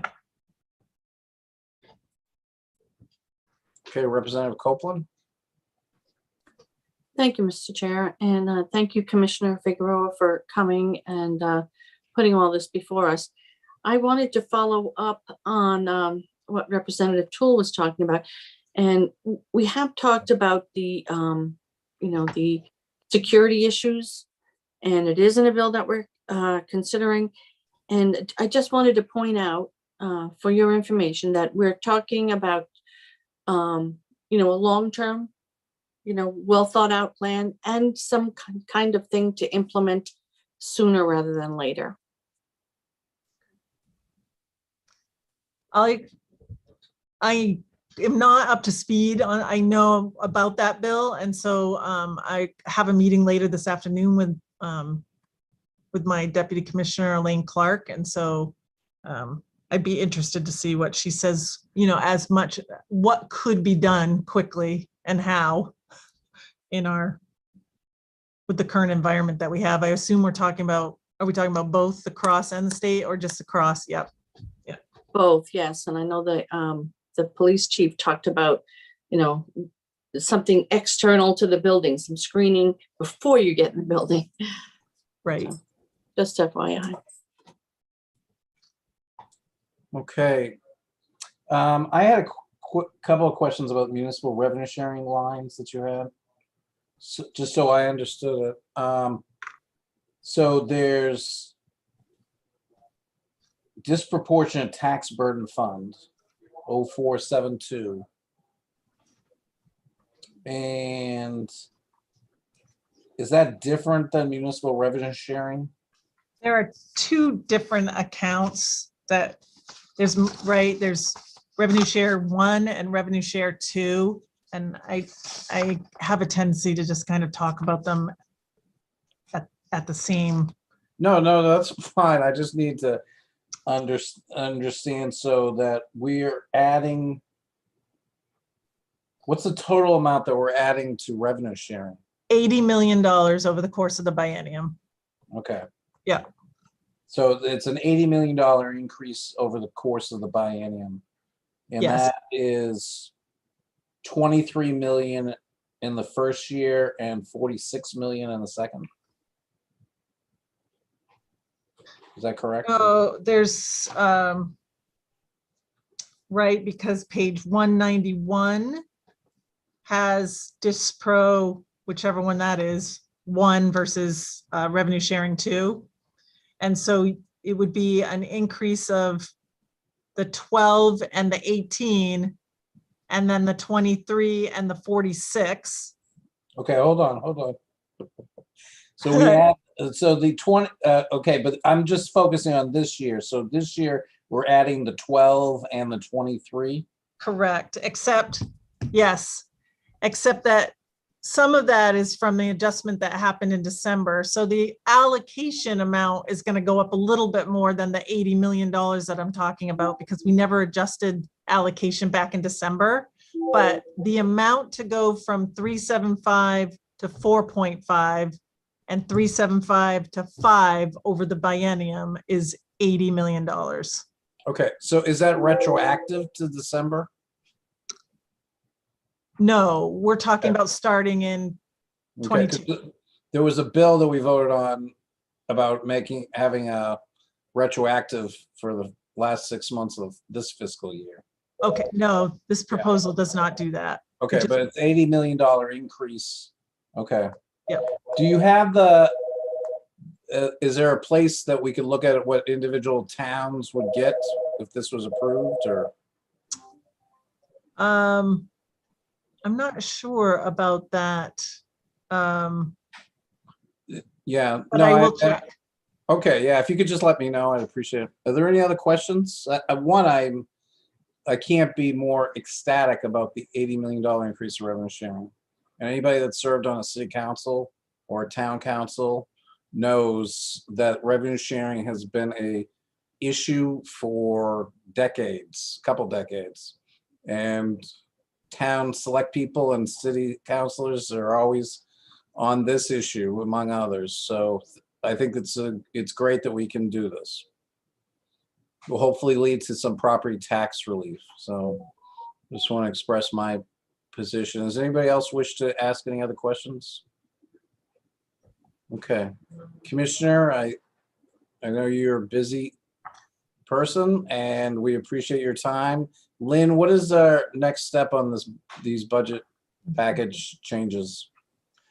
So the committee has been asked to vote and provide recommendations back to appropriations by next Tuesday. Okay. And as you recall from the prior voting, you can vote individually in packages. So at some point before next Tuesday, you may want to vote and I can draft a letter. Okay, so I think Representative Matlack and I and Representative Toole and Senator Rosen get together with you, maybe schedule this soon. Thank you, Commissioner. Any other questions or comments before she has to leave? Thank you. Thank you. Okay. So returning to our work session. Lynn, the next item is the one that was first on the list. LD 875? I believe so. Okay, so LD 875 is an act to protect taxpayers in the privatization of services and to establish the State Procurement Review Committee. And the sponsor is already in the room, Senator Baldacci.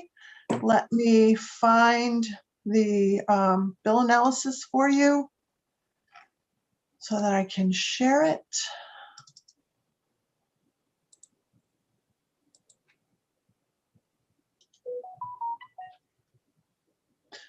Do I see someone's hand up that I'm going to be covering up? If I have, just holler. So this bill's similar to, I think it's the theme for the day, and that is that this bill was before the 129th legislature, and it has two parts. So I'm going to go through them separately. This bill creates a process and criteria that state agencies must follow if they want to privatize state agency services. That's the first part. And it also creates the State Procurement Review Committee that has oversight over contracts valued at $1 million or more. So I'm going to start with what I consider the easier one or shorter one, the State Procurement Review Committee. So the last portion of this bill creates the State Procurement Review Committee. It's chaired by the Division of Procurement Services within DAS. It has a representative from the State Comptroller's Office, the Attorney General's Office as a non-voting member, the State Budget Office, a member of the Governor's staff, and the Chief Information Officer if the privatization affects information services. So the committee reviews any request for proposal, a new contract or grant, renewals, extensions, or amendments of contracts and grants when they exceed $1 million. The bill states that the review committee may approve the RFP, the grant, or the contract if, and there's the criteria, if the services that are being contracted can't be economically provided by the agency, if the agreement is the most economical, efficient, and appropriate means of providing the service, if the agreement doesn't impair the ability of the agency to meet its statutory duties under state and federal laws and regulations, and if it does not diminish the impact of statewide or other budgetary cost-saving initiatives.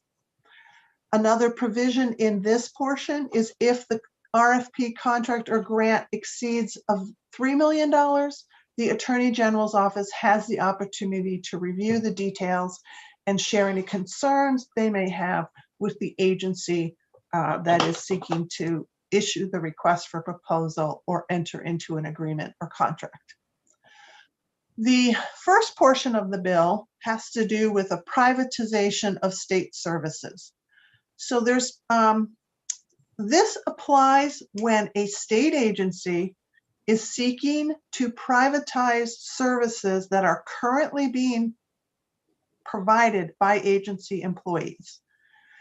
And it's to contract services that are substantially similar or in lieu of services provided by current employees. And the privatization will cost more than $50,000. It does not apply to contracts or grants for services that state agency employees don't already provide. So examples I think that were raised, I call this outsourcing.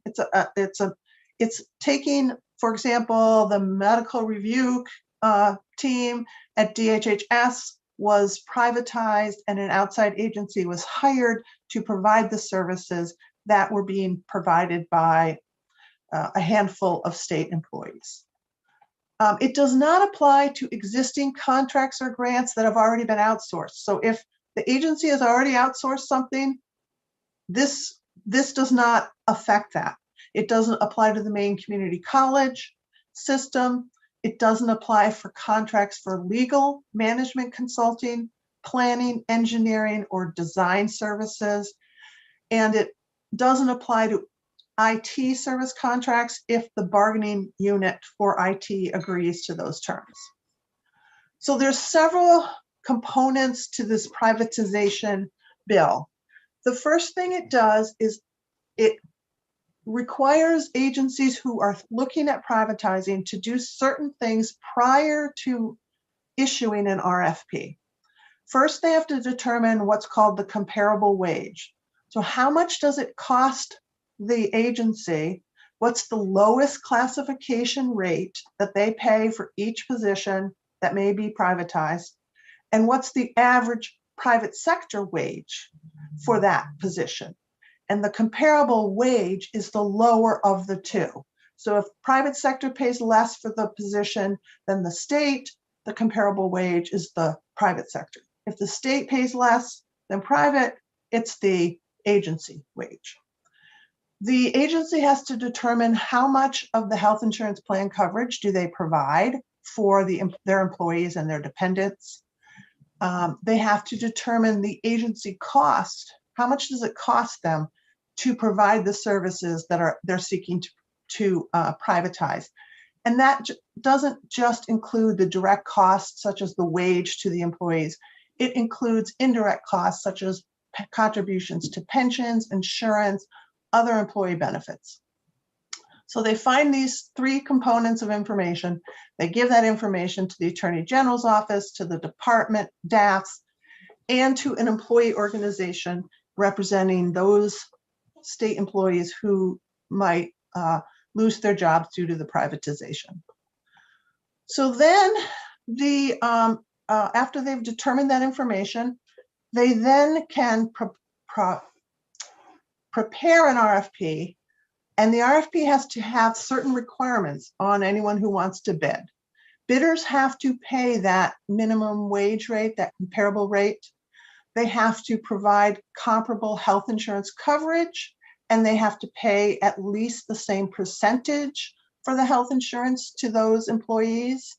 And if they win the bid, they have to offer employment to any state employee who was displaced or terminated because of the privatization, who meet the contractor's hiring criteria. So they have to offer a job to someone who's qualified, who was holding the job as a state agency.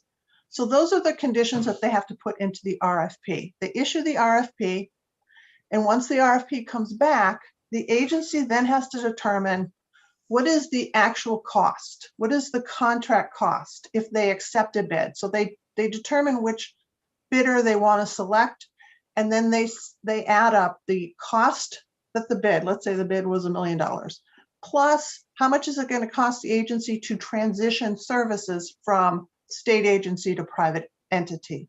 How much is it going to cost the state agency to monitor and administer and oversee that outside contract? Is the agency going to have to pay unemployment benefits for those terminated state employees? And if the work is privatized work is going to be provided out of state, what is the lost income revenue? So that's considered the contract cost. If the contract cost to outsource is higher than the agency cost, the services can't be privatized. This provision also gives some rights to current employees. The current employees can request that the employee agency organization that represents them submits a bid. The employee organization that represents these employees can also propose to amend the bargaining agreement terms. And that would likely be a proposal to reduce the agency costs, thereby making it less likely the services are privatized.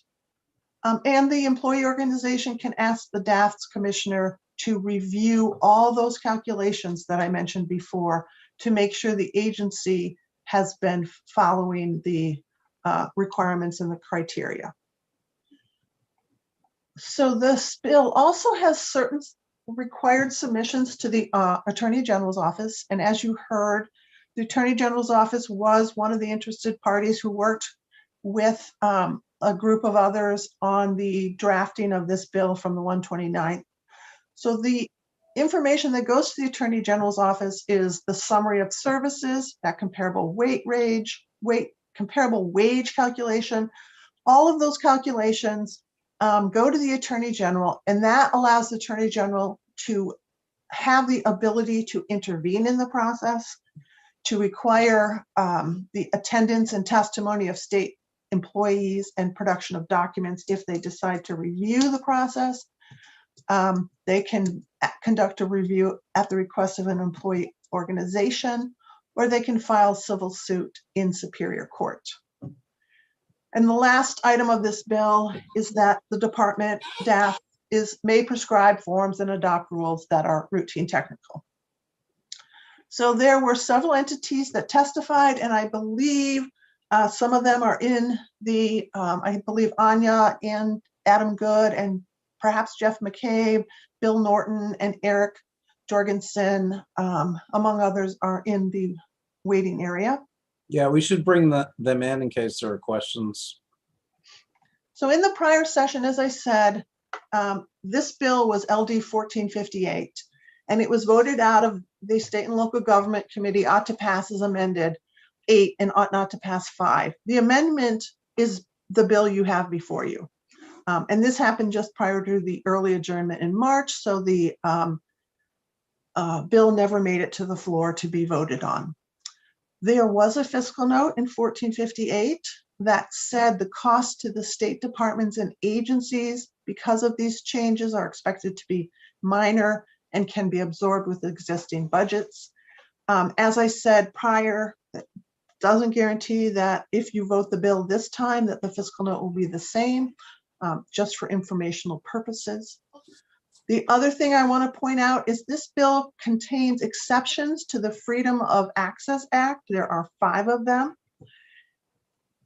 3 of them are time limited. So the agency cost estimate, the employee organization bid, if there is any, or any employee organization proposed amendment to the bargaining unit contract, those are confidential until the day after all the bids are received, and then they're public information. The 2 other exceptions are the successful bidder would have to provide information to the department on a quarterly basis that includes their employees' names, address, phone numbers, and social security numbers. So this law protects that information from disclosure. And this bill also contains a provision that if the Attorney General's office conducts an investigation and summons the testimony or documents by state employees, that those are accepted under the Freedom of Access Act. And this is the first time in this session that the committee has considered a bill with FOA exceptions.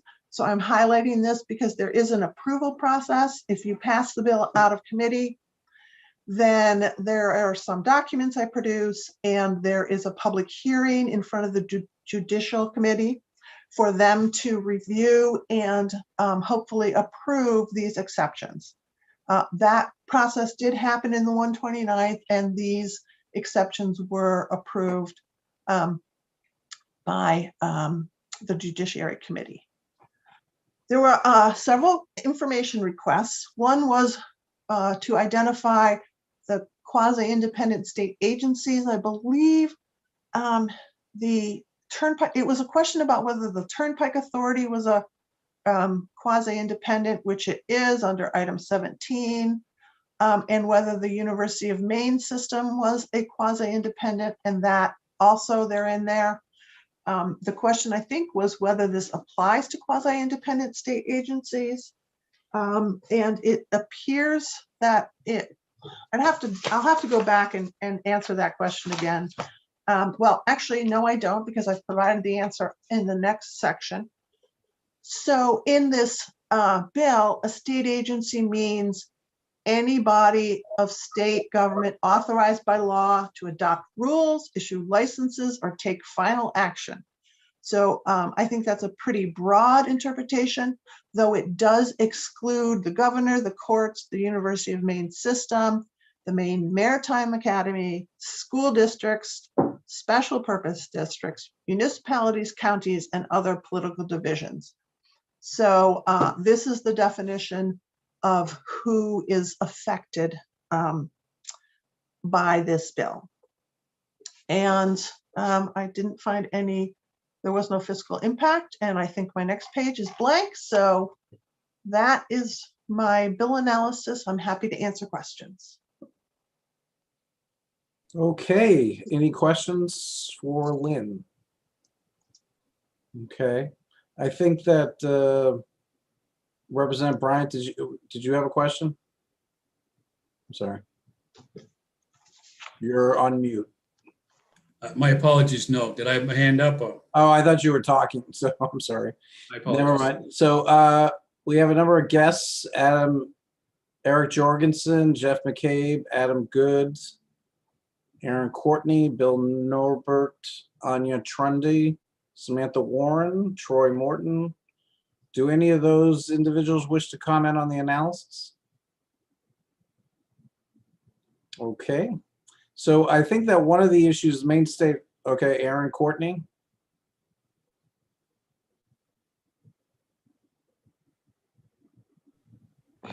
Hi, I'm here with Peter Mills. There we go. Okay, sorry about that. We can talk later. We can answer questions later, I think. Okay. If anybody has questions, or did you have any comments, Courtney or Mr. Mills? Yeah, I'll go out. I'm sorry. We were somehow.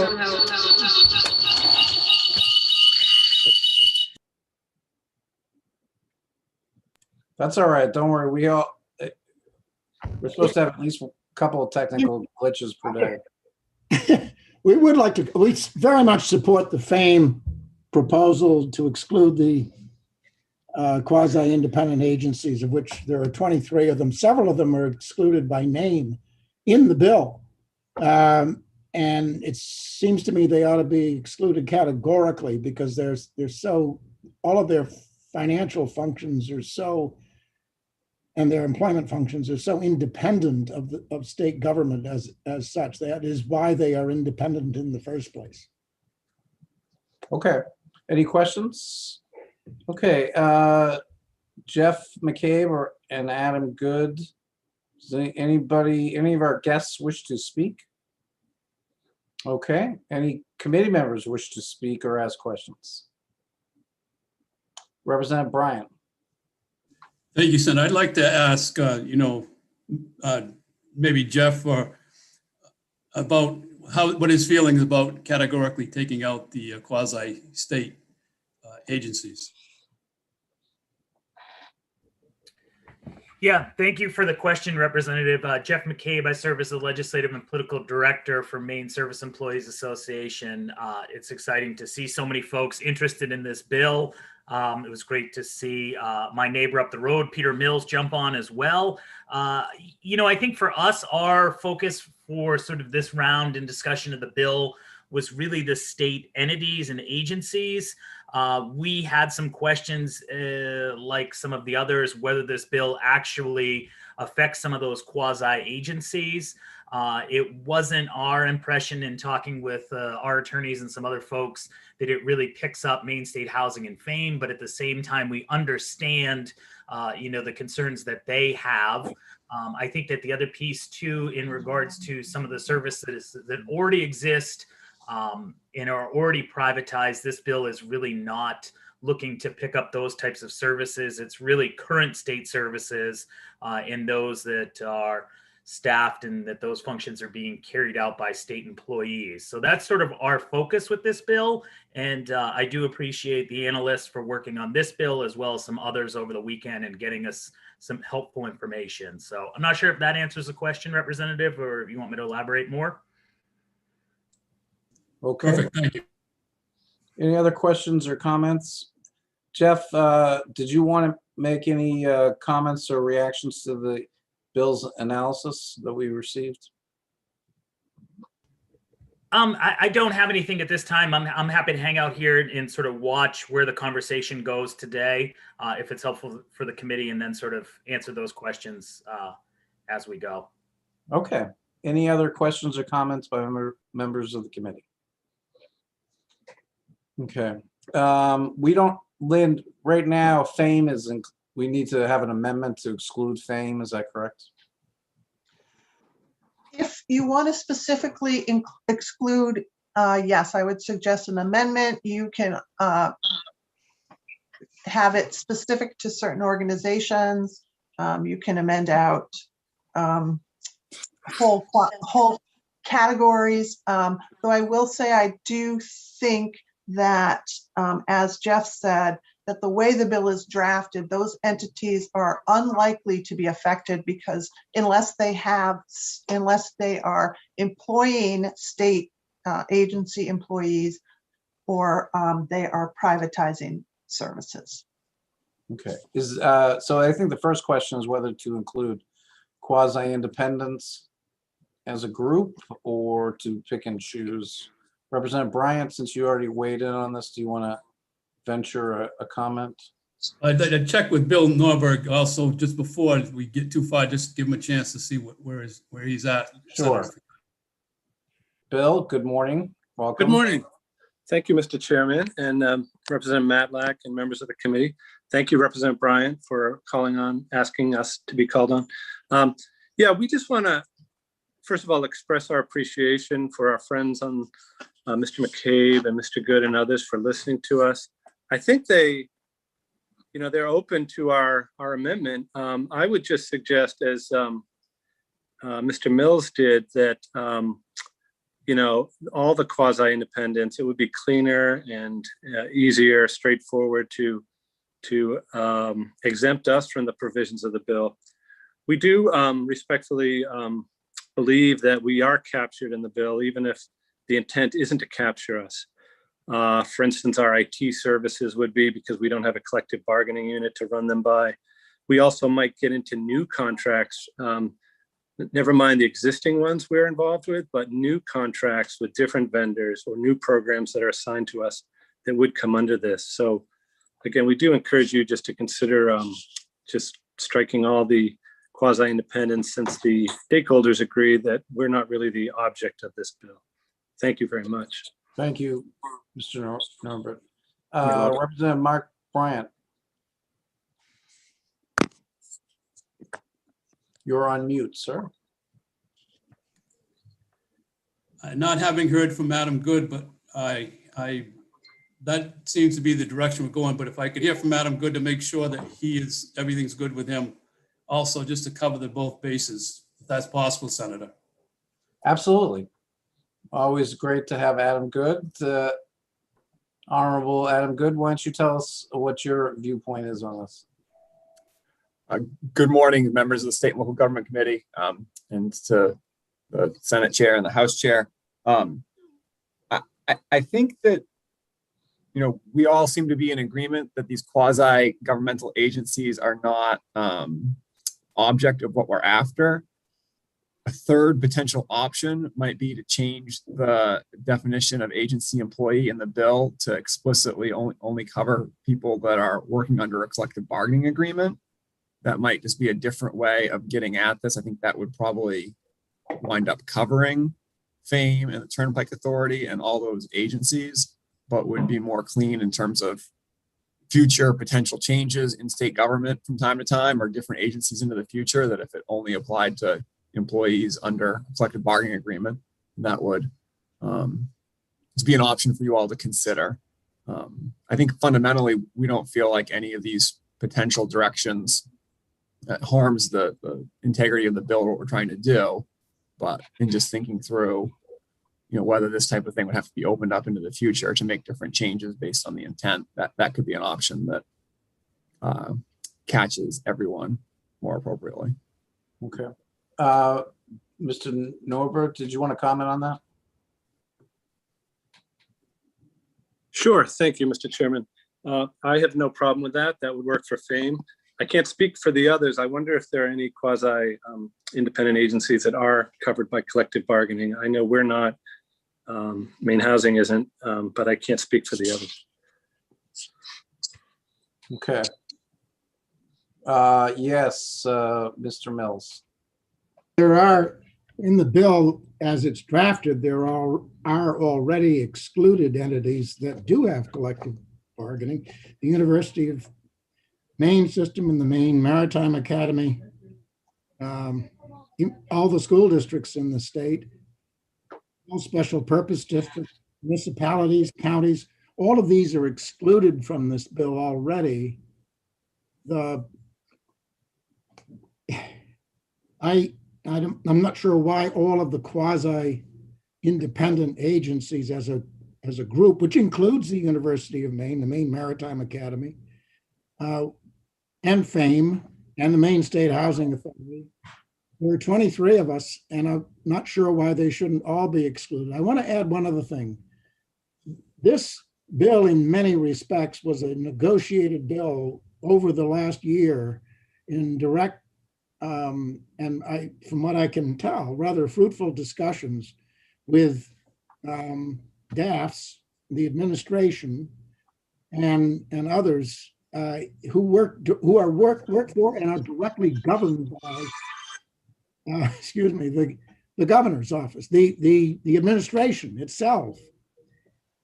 This is the first time I looked at this bill or even knew it could possibly apply to the quasi-independent agencies was yesterday. And we have never been a party to expressing our specific concerns about it. Most of us are fairly small, except for the university and the community college system, which are huge. And many of the quasi, or some at least, of the quasi-independent agencies do have collective bargaining. We have 300 union employees at the Turnpike, and they're not being replaced by, in some cases, they're not being replaced by privatization. The concern, and one that we openly discuss with our bargaining units, is technical stuff, new types of computers that are replacing our people. And I can't quite understand whether the bill applies the technical threats that we all see to labor. So I don't know. It would appear to me that these 23 agencies, which are all separated from state government for specific reasons, ought to be excluded from this bill. If there comes a time in the future when people want to see them included in this program or in this system, that could be done by special legislation. But at the moment, I can speak for several of us. We're not prepared to be a participant in it in a meaningful way. Okay, well, thank you. Representative Mark Bryant. Thank you, Senator. I think, having heard all the different sides, that we ought to pass as amended, excluding all the quasi-independent agencies. Okay, so there's a motion to pass as amended, excluding the quasi-independents. Is there a second? Yep, there's a second with Representative Dorr. Okay, it's been moved and seconded. Any further discussion or debate? Okay, I would note that for the record that both the Attorney General's office and the DAF's commissioner has endorsed the bill.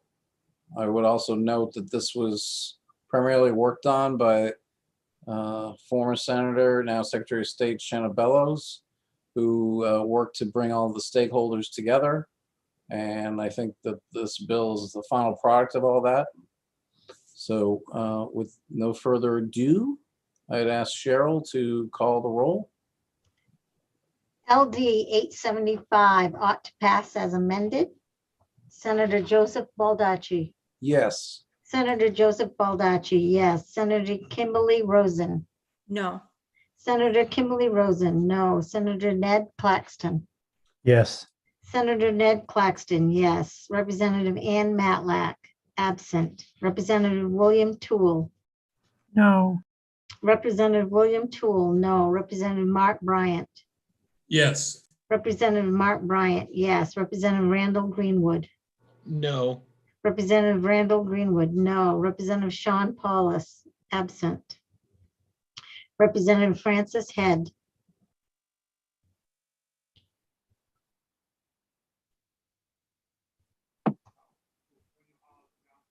No.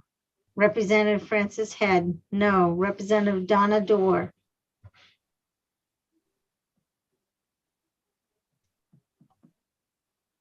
Yes. Representative Donna Dorr, yes. Representative Walter Reisman. Yes. Representative Walter Reisman, yes. Representative Kathy Downs. No. Representative Kathy Downs, no. Representative Lynn Copeland. Yes. Representative Lynn Copeland, yes. 6 yes, 5 no. Is that an ought not to pass? That's correct. Ought not to pass for the minority or whatever it was. Thank you. And 2 absent.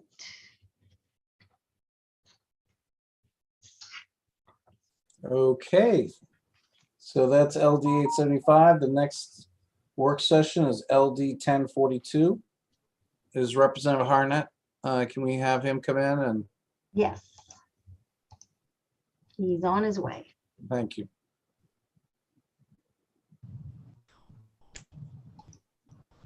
Okay. Good morning, Representative Harnett. Good morning, Senator Baldacci. Thank you for joining us. You're very welcome. Lynn, do you want to start the bill analysis? Yes, thank you, Mr. Chair. And I see that Anya is still here and Jeff McCabe, okay, because they testified. So this is an act to protect state workers from exposure to harmful substances. And the sponsor, Representative Harnett, is here. Let me get my screen to share. Again, this is a bill that was before the 129th. This bill requires the Bureau of General Services within DAFs to inventory all state-owned buildings where state employees perform job duties, and that includes maintenance and repair work, to determine the presence of asbestos, lead, black mold, and other substances that may be harmful to human health. And I'm just going to abbreviate that to harmful substances. The bill also requires the property owners of buildings that are leased to the state for employees to perform their job duties to conduct a similar inventory and report the results to the Bureau. The Bureau must then establish and maintain a database that includes the results from the inventory, and that database must be made available to the employee collective bargaining agents, to employees who are working in a state office building where the harmful substances have been found, to individuals who are performing maintenance, repair, or custodial services on the buildings, to any building, to firefighters in the community, and to the Department of Labor, the CDC, and this committee. In addition, the bill requires that prior to any maintenance or repair of a state-owned building by a state employee, that database be consulted, and if necessary, that protective gear be provided to the employee if a harmful substance has been found. And the department or the Bureau is also required to provide a report to this committee on a biennial basis on the conditions of the buildings. So as Representative Harnett testified, this was a bill in the 129th that was affected by the adjournment. That he testified that there currently isn't a comprehensive risk assessment or repair plan, and that he mentioned the testimony that happened last session through a number of state employees came and testified. The department testified about the work that has happened during since the 129th, largely the result of the COVID pandemic and the COVID relief fund. So the pandemic led to a design and upgrade to several I'm going to call them air ventilation systems within several buildings. So COVID relief funds paid for some of that. The Maine Government Facilities Authority bond that the department applied for and received provided for renovations in several buildings. The department, since the 129th, hired a vendor to do a capital asset assessment. The top recommendations from that was envelope and mechanical system improvements. And the estimate of cost by the vendor was $86 million just to catch up at the Maine Criminal Justice Academy and state facilities in Augusta and Hallowell, with an annual investment of between $5 and $7 million. And the department testified about a request for additional funds to pay for this and the reinstatement of the cascade, which you just heard about from the commissioner when she discussed the budget. And there was a discussion of recent appropriations in the biennial and the supplemental. So let's see. Last session, there was a majority and a minority report. It was originally a concept draft that DAFS, MSEA, and the sponsor, who at that point was Senator Bellows, worked together and presented a bill. And that was voted out of committee, ought to pass as amended, ought to pass as amended. The difference last session had to do with the scope of the bill. The minority report focused on state-owned office buildings. The majority report focused on state-owned buildings. And there are members of this committee that were signatories to the minority report. So they can correct me if I'm wrong. My understanding was they limited it to state-owned office buildings, partially to provide for the department to do a smaller scope initially and then expand as time went on, and office buildings being those places that have employees. So those being the highest priority. And also leased buildings are subject to the inventory. And I did compare the two bills and they mirror each other. I did not see any substantive differences. There was a fiscal note in the 129th, but given everything that the department testified about that has happened, I'm not sure that that's relevant.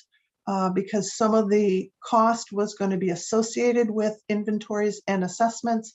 So I would say at this point, it's unclear what there would be, whether or not there would be a fiscal note attached and what it would cover. I believe that is an overview of the bill, and I'm happy to answer any questions. Any questions for Lynn? See, Representative Toole.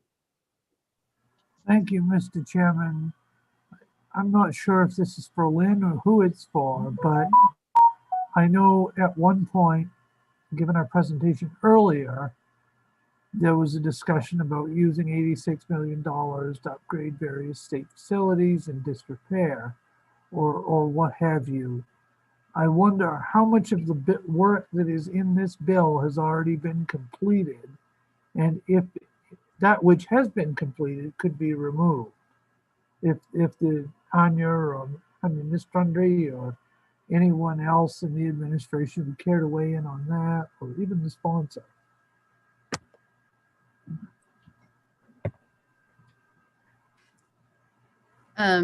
Thank you, Representative Toole. I don't think that we can exactly say what percentage, I guess, what of the work that the 87 million that we are asking for in the change package, how much of that covers of work that would fall under this bill. But I think at this point, the administration is pretty comfortable just keeping the language that is in the bill for posterity's sake.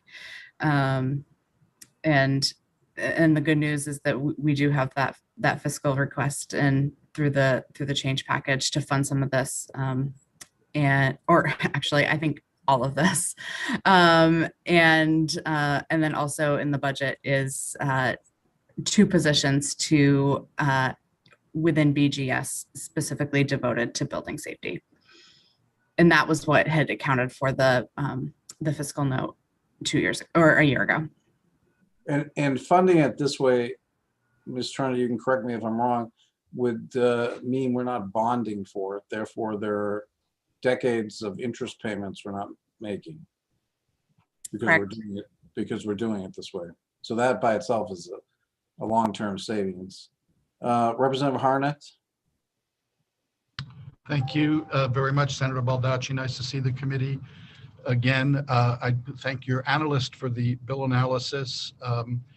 I just want to thank the administration. I want to thank DAFS for taking employee safety seriously, and I want to thank DAFS for working so closely with the Maine State Employees Association to bringing us to the point where we're at, where we are going to take employee safety as seriously as we should, and also point out that not only does this benefit state employees, but it benefits all of the members of the public that visit state buildings all of the time. And those are not just state office buildings. They are cultural buildings when they are reopened again. So I believe that this bill moving forward, a lot of the work has been done, will continue to be done, and will enhance the safety of anybody who enters state buildings. So I would hope to have the committee's support. Representative Harnett, thank you. First of all, are there any questions for Representative Harnett? Representative Harnett, thank you very much for really bringing this to our attention and making sure this issue is addressed. So I know you've worked very hard on this. Jeff McCabe, did you want to have any observations on the bill as it is? Thank you, Mr. Chair, for allowing me to speak. I do appreciate the bill sponsor for being a champion for this. I do appreciate the many hours of work that Ms. Trundy has put in, both in meeting with me and others talking about this, but also in coming up with information to get us to this point. We feel very comfortable where the bill is at this moment with the language that exists. We feel it's very appropriate to pass this bill in this form, and we will continue to advocate with appropriations for the other pieces associated with this bill as part of the change package. And I did appreciate the chair recognizing the importance of the moment that we are in setting money aside and tackling some of these issues immediately in an attempt to save the state and taxpayers a lot of money and interest. And we look forward to the work that will come of this and look forward to reporting back each year or each session to this committee on progress made from this point forward. So thank you. Thank you. Yeah, if we had to bond for this money over 20 or 30 years, it would be an additional at least $20 million or so. So I think that's a plus, a win-win for all of us. Is there a motion? Do we have a motion already on this? Representative Bryant, did you want to make a motion? To pass Okay, do we Second. need? LD 1042. Okay.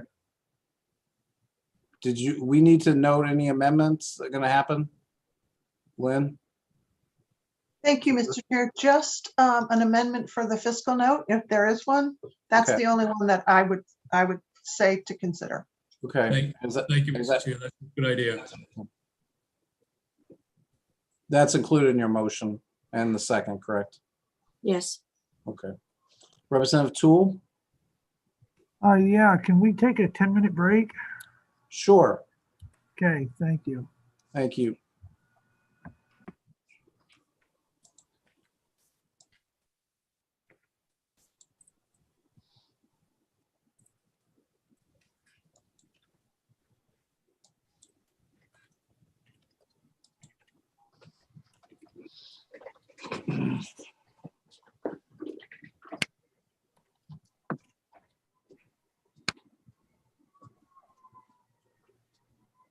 Hello.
See if we get Representative Dorr and Senator Claxton back.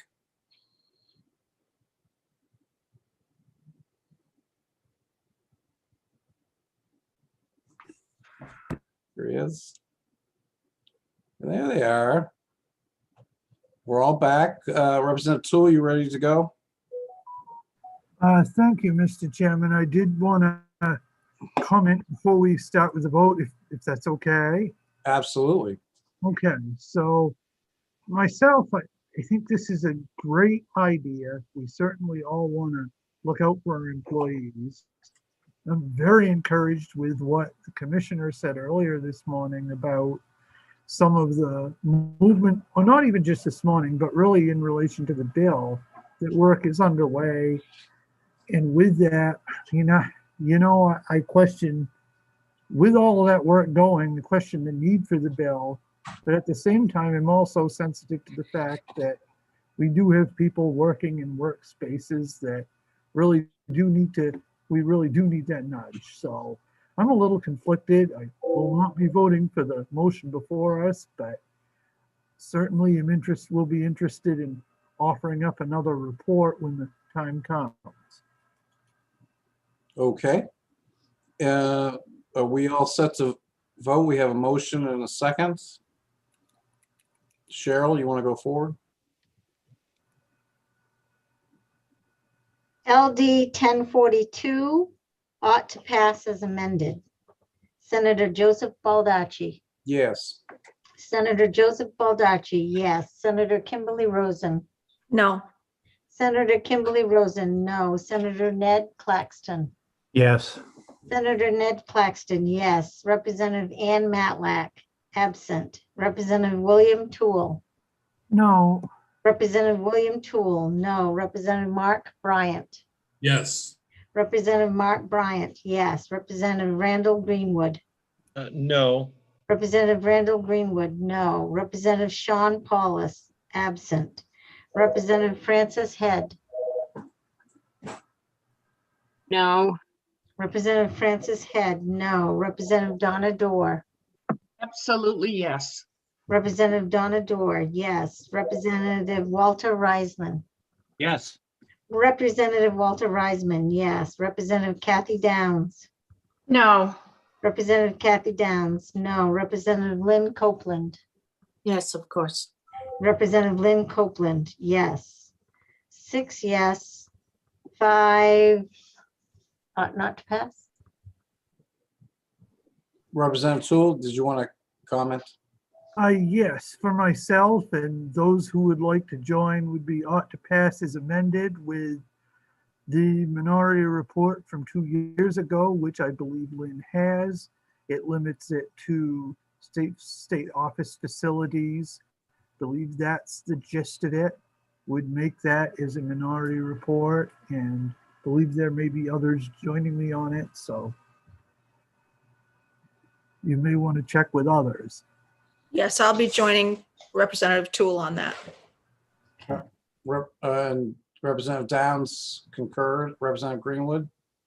Yeah, Mr. Chair, in light of the information that was presented from the DAS Commissioner today with all the projects moving forward, I'm going to say it's unnecessary, so I'm voting ought not to pass. Okay.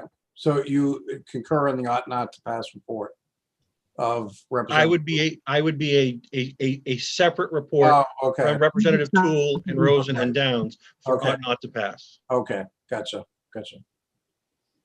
So to clarify that, myself, Senator Rosen, Representative Downs are on ought to pass as amended by B, and then Representative Greenwood is ought not to pass, and I believe we still need to check with Representative Head. Representative Head, are you okay with Representative Toole's ought to pass as amended? I'm gonna say no, because it's pretty well taken care of in my So opinion. you want to go ought not to pass? Correct. Okay.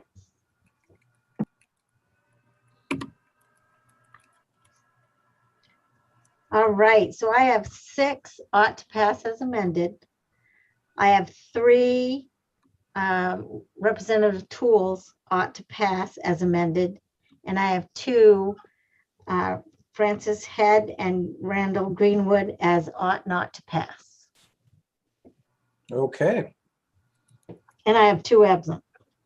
right, right. And they have until Tomorrow. noon tomorrow. Tomorrow at noon, yes. Yeah. Okay, so Representative Harnett, thank you very much, sir, for being with us. I'm glad we were able to conclude this, and your work has really paid off, and it's a good day when we can invest money and repair these buildings and protect worker safety as well. As well as protecting the public safety. And again, not to be too much of a harp on this, but we are, by doing it this way, we are saving millions and not having to bond this. So we can win-win Thank you very on a lot of much. fronts. Thank you. Thank you. Appreciate the committee's time. Okay, so we come back. LD 1228, we're going to need a motion to reconsider. Representative Bryant, did you want to make a motion to reconsider? Thank you, Senator. Motion to reconsider LD 1228. Okay, is there a second? There's a second. Okay, show of hands, those who want to reconsider it. Okay, looks like a majority of the committee. So it's being reconsidered. Representative Bryant, why don't you address the issues that you wanted to have us review? And I would note that I think that Sheriff Morton with the Sheriff's Association, I think can be brought in. I'm not sure if there's anybody else here that needs to be brought in.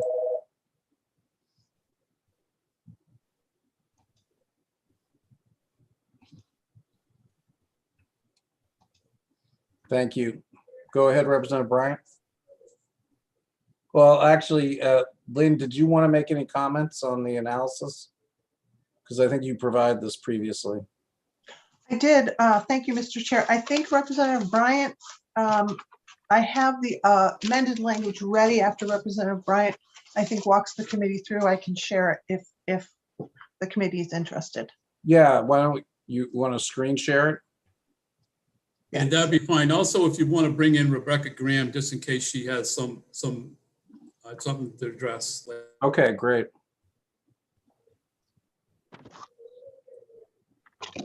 Thank you, Cheryl.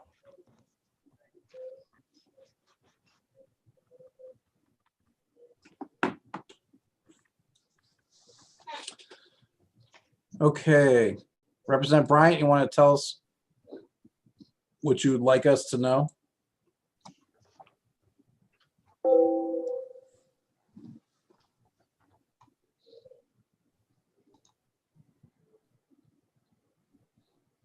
Representative Bryant, you are muted. Thank you, Mr. Chair. I do apologize. Okay. With this, we have a little bit more modification that Representative Wiseman has asked, but if we go into it, we try to clean up the dates.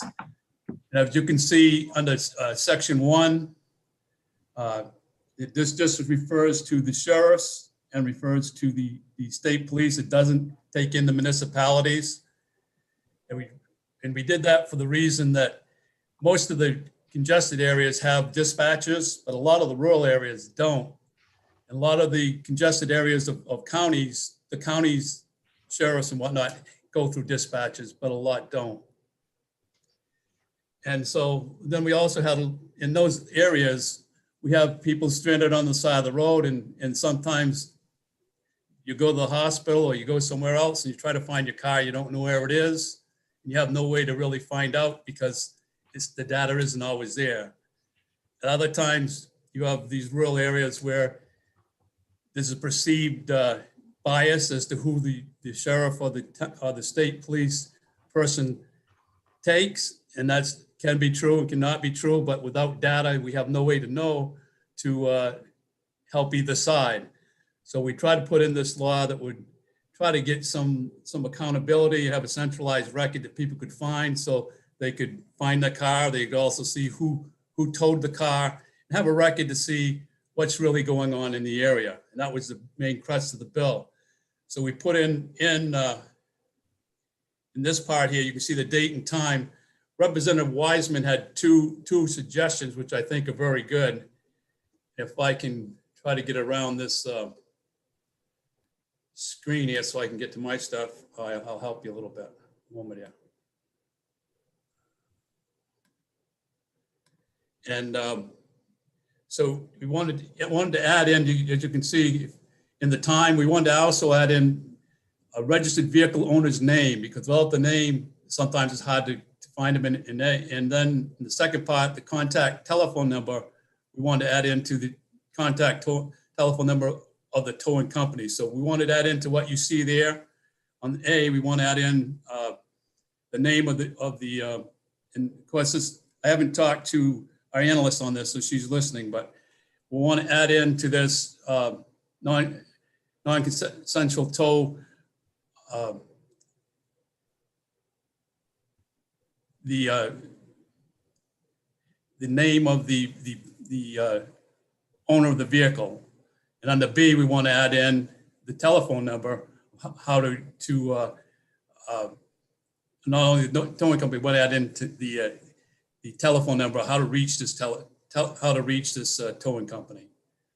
With adding those two amendments, pieces to this amendment, you might want to go down to the bottom part just to see under number 2 what it says there. Basically, again, it goes to the sheriffs and they shall report a joint standing committee. Legislature come up in January 15th. So if they do it, get started on it soon and 90 days after we adjourn, it'll be officially kicked in.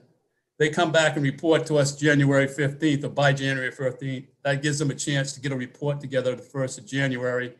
We get going in January. We still have a chance to look at what they've tried to do and have a chance to, if we need to modify it to help both sides, we can do that, and gives us a little bit of a chance to look at it before we adjourn in the second session. And that was our goal, was to clean that up, that timeline up.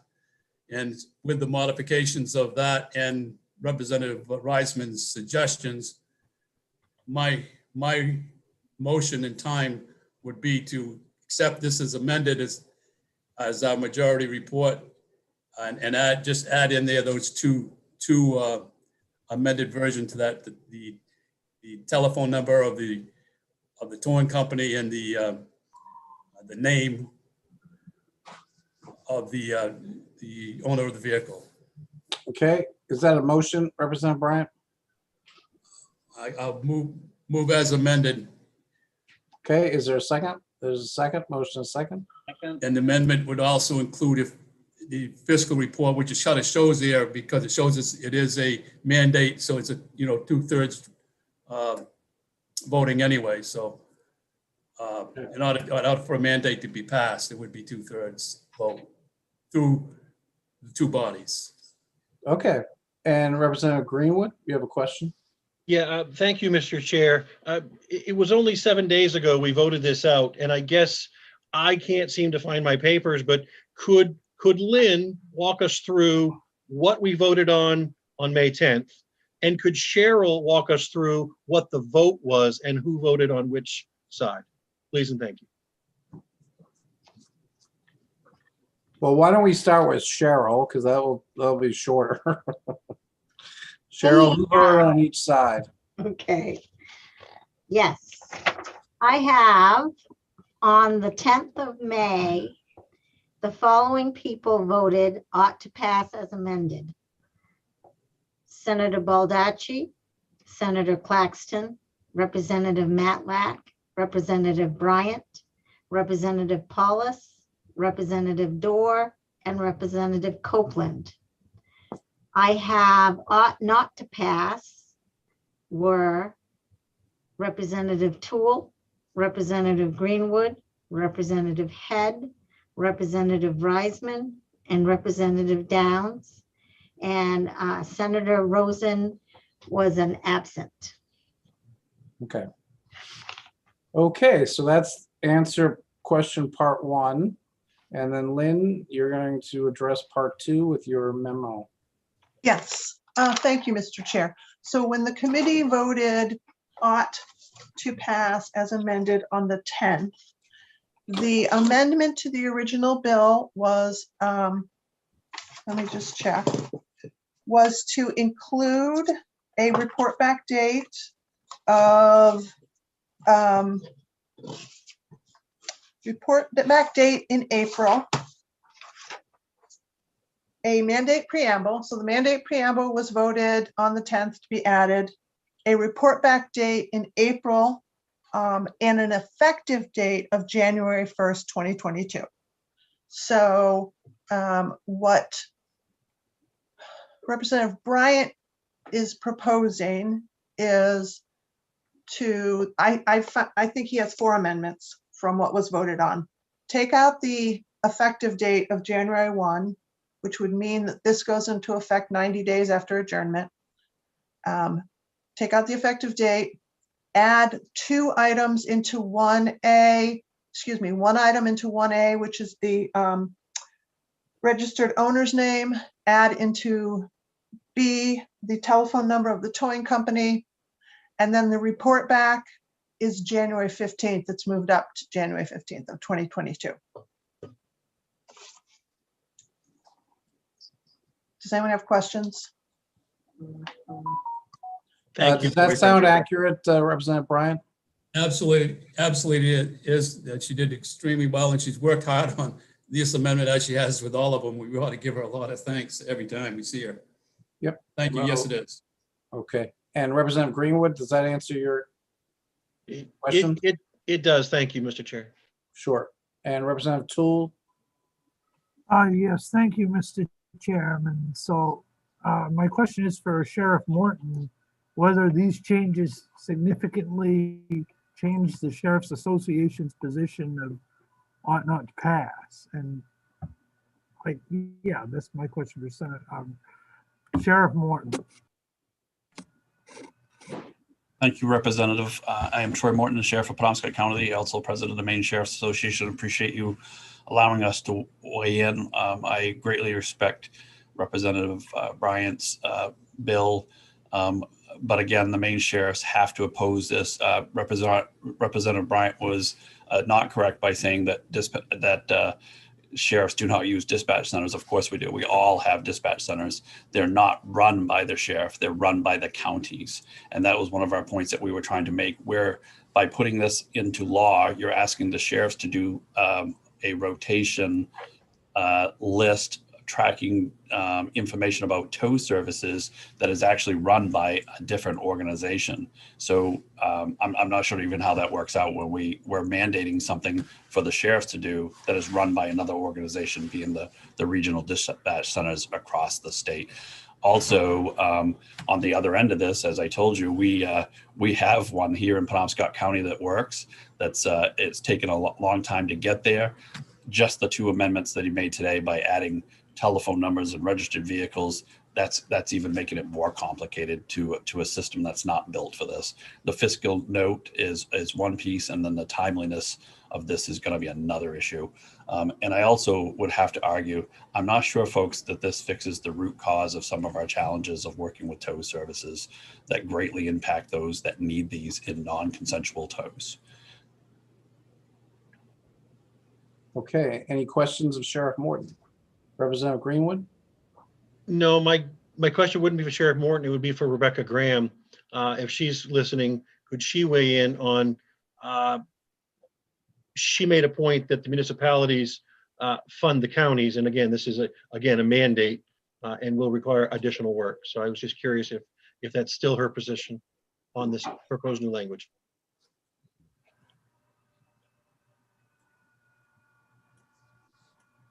Senator Baldacci, if I may answer.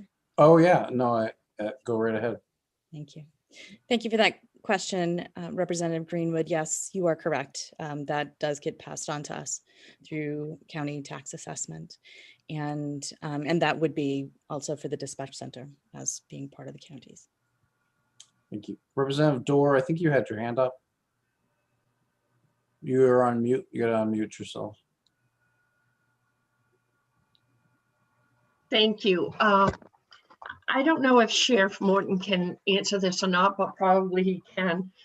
There are a lot of vehicles that, or let me start over. Are there vehicles that are towed away from like a business or beside the road that don't actually go through law enforcement? Yes, Representative, you'd be correct with that. So there are apartment complexes or businesses that post their property. So if vehicles are left there, law enforcement wouldn't normally be involved. Those are private property tows. So we wouldn't even be involved in those. One might argue that those are not consensual tows as some of these vehicles being removed from private property, but law enforcement wouldn't normally get involved with a private property tow. Thank you. You're welcome. Any other questions? Comments? Well, Representative Reisman, did you have a question? Okay. Representative Bryant, did you want to respond to anything that the sheriff had mentioned? No, I think we've been open with them. I've always sent notices to the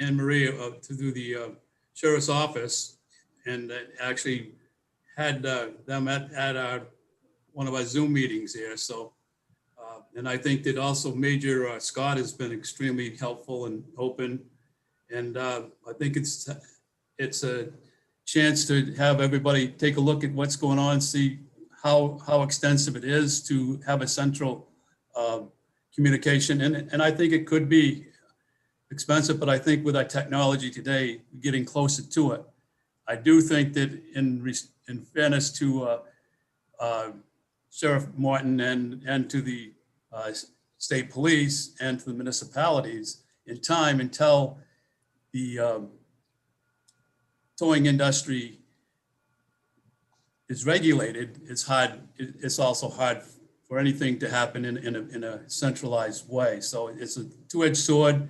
It's a necessary discussion. And I think if we actually had a way to track everything, we'd be able to see both sides and it'd be clear. So it's a discussion we wanted. I think we've done a good job with it. And where it goes will still be a help for each side to see what needs to be done to make it more manageable and more open so that people can see what's really going on. Okay, and you anticipate a report back in January, correct? So The law come back. Exactly, January 15th. I put January 15th because a lot of times January 1st is kind of tight with holidays, but 15th gives them time to think about it. If it passes, it's a mandate, it's 2/3. It means that everybody is there. And I think that'll give them time to come back to us and tell us what they need and how they've done, and give both sides a chance to see if they've made any progress in the meantime. Okay, great. So a motion, a second. Any other questions or comments? Okay, I would just ask Cheryl to call the roll. LD 1228 ought to pass as amended. Senator Joseph Baldacci. Yes. Senator Joseph Baldacci, yes. Senator Kimberly Rosen. No. Senator Kimberly Rosen, no. Senator Ned Claxton. Yes. Senator Ned Claxton, yes. Representative Ann Matlack, absent. Representative William Toole. No. Representative William Toole, no. Representative Mark Bryant. Yes. Representative Mark Bryant, yes. Representative Randall Greenwood. No. Representative Randall Greenwood, no. Representative Sean Paulus, absent. Representative Francis Head. No. Representative Francis Head, no. Representative Donna Dorr. Yes. Representative Donna Dorr, yes. Representative Walter Reisman. Yes. Representative Walter Reisman, yes. Representative Kathy Downs. No. Representative Kathy Downs, no. Representative Lynn Copeland. Yes. Representative Lynn Copeland, yes. 6 yes. 5 ought not to pass, is that That's correct. okay? And 2 absent. Okay, thank you. So the next item, Lynn, is we have some language reviews. Are those going to take a while or? I don't think so. Okay. Do you want to just go right into them, everybody? Does anybody want to take a break? Okay. I say we go right into them then. Thank you, Mr. Chair. I'm going to start with the language review of LD 1065 since Sheriff Morton is here. And this has to do with, this is an act to clarify the qualifications and oversight of sheriffs. So in working on the amendment voted on by the committee, I had a question that I reached out to Sheriff Morton about, and he provided me with information, and I confirmed with Representative Representative or Senator, I'm not sure, with the sponsor. Representative Pick. Thank you. I confirmed with the sponsor what the intent was so that I could clearly draft the language, and I'm struggling here because I need to share this with you.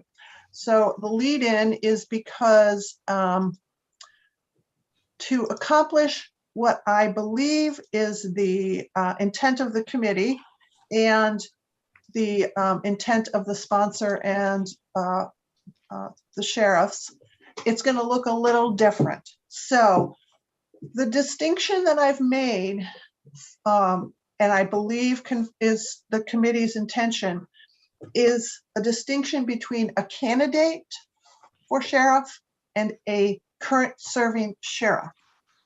So the way this reads is, again, this is for the committee. If you agree that this is what your intent was, I don't consider this a substantive change. If it's not what you wanted, then I'll have to go back to the drawing board.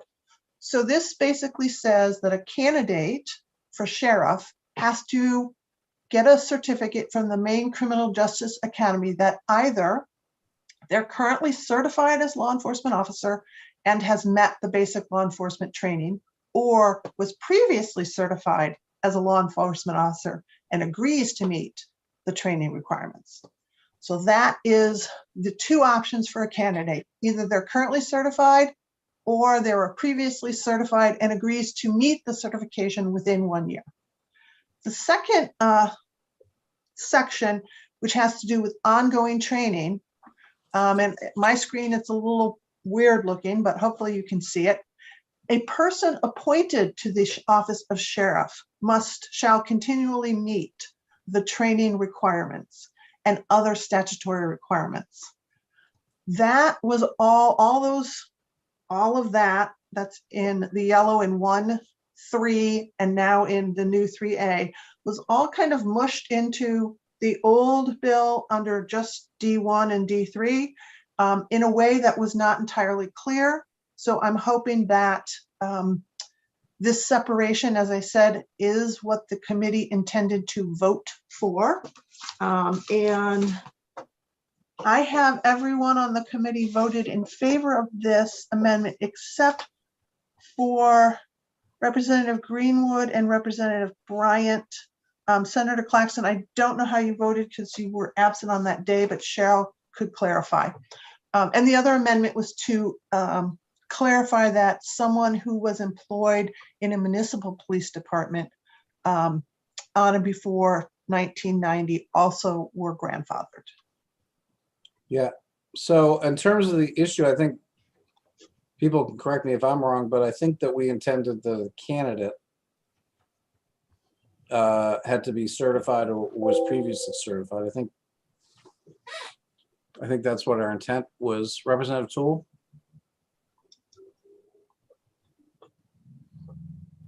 Thank you, Mr. Chairman. I guess my question would be, is the sponsor and the Sheriff's Association, does it meet with what they, when we discuss this, does it meet with their recollection? Because it seems to meet with mine, but at the same time, I want to be sure that it's doing what they want it to do. Well, that's why I had asked Lynn to coordinate with them, and I think she has, but go ahead, Lynn. Thank you, Mr. Chair. So Sheriff Troy Morton is here to respond, but I did reach out and email both Representative Pickett and Sheriff Morton a couple times, clarified with both of them, shared that draft with both of them, and they both said that was what their intention was for the bill. So the sponsor is in favor of this, and Sheriff Morton hopefully will confirm what I just said about his opinion. Go ahead, Sheriff. Thank you, Senator. Again, Troy Morton, Penobscot County, and Sheriff of Maine, President of Maine Sheriffs. Yes, Lynn did a tremendous job providing this to us, and Representative Pickett. We did go over this, and this is clearly what we originally wanted in the very beginning. It only, as we were going through the discussion with you folks last time, it made me wonder if somebody was thinking that somebody could not be certified at all. That wasn't the case. It was, what we were trying to clarify is they didn't have to have it right at that moment, as long as they previously had it and they were able to obtain it within the year. That goes back to, as you remember, my testimony was about perhaps a former sheriff or a chief of police or somebody who stepped away from law enforcement for a few years and decided they wanted to run. They may not be currently certified, but they previously had it and would be able to, with guidance through the academy, re-up their certification. And sometimes that's 80 hours of research and testing and whatnot. And so we do support this and appreciate all the work that's been done on it. Great. And thank you, Sheriff, for your time. I know you put a fair amount of effort into this as well. We appreciate it. Thank you, Senator. Are there any other questions or comments? Okay, I don't see any. Do we have a motion on the floor? I No. move ought to pass as amended. Oop. Okay. Is there a second? Okay, second. Point of order, Mr. Chair. Yeah. This is Oh, merely I'm sorry. language. This is just language review. I'm sorry. Oh, my word. Yeah, sorry. There you go. Reconsideration. Yeah, reconsider. Oh, my Okay, is everybody okay with the language? I would say yes. Thank you. Okay. I think the majority are fine with that language. What's the next language review you want us to do, Lynn? Thank you, Mr. Chair. The next one I'm going to go through is 1073. Again, this is well, I have a folder somewhere. This is a majority report. Let me share my screen because I can't find my folder. So this is a resolve establishing the commission to research effective strategies and efficiencies to legislatures. So you'll recall this was a combination of 1073 and 1670. I am bringing this to you because I just want to share information. So this, you already saw this language and you already voted on it. Two things that were brought to my attention was just want to mention. So the legislative commission, study commissions have rules and regulations under Joint Rule 353. And you'll probably recall me talking about the notwithstanding Joint Rule 353 provision that is in this study commission and is in all others. There are two provisions in this bill that do not conform to Rule 353 that I was informed there are no known examples of this non-conformity being approved.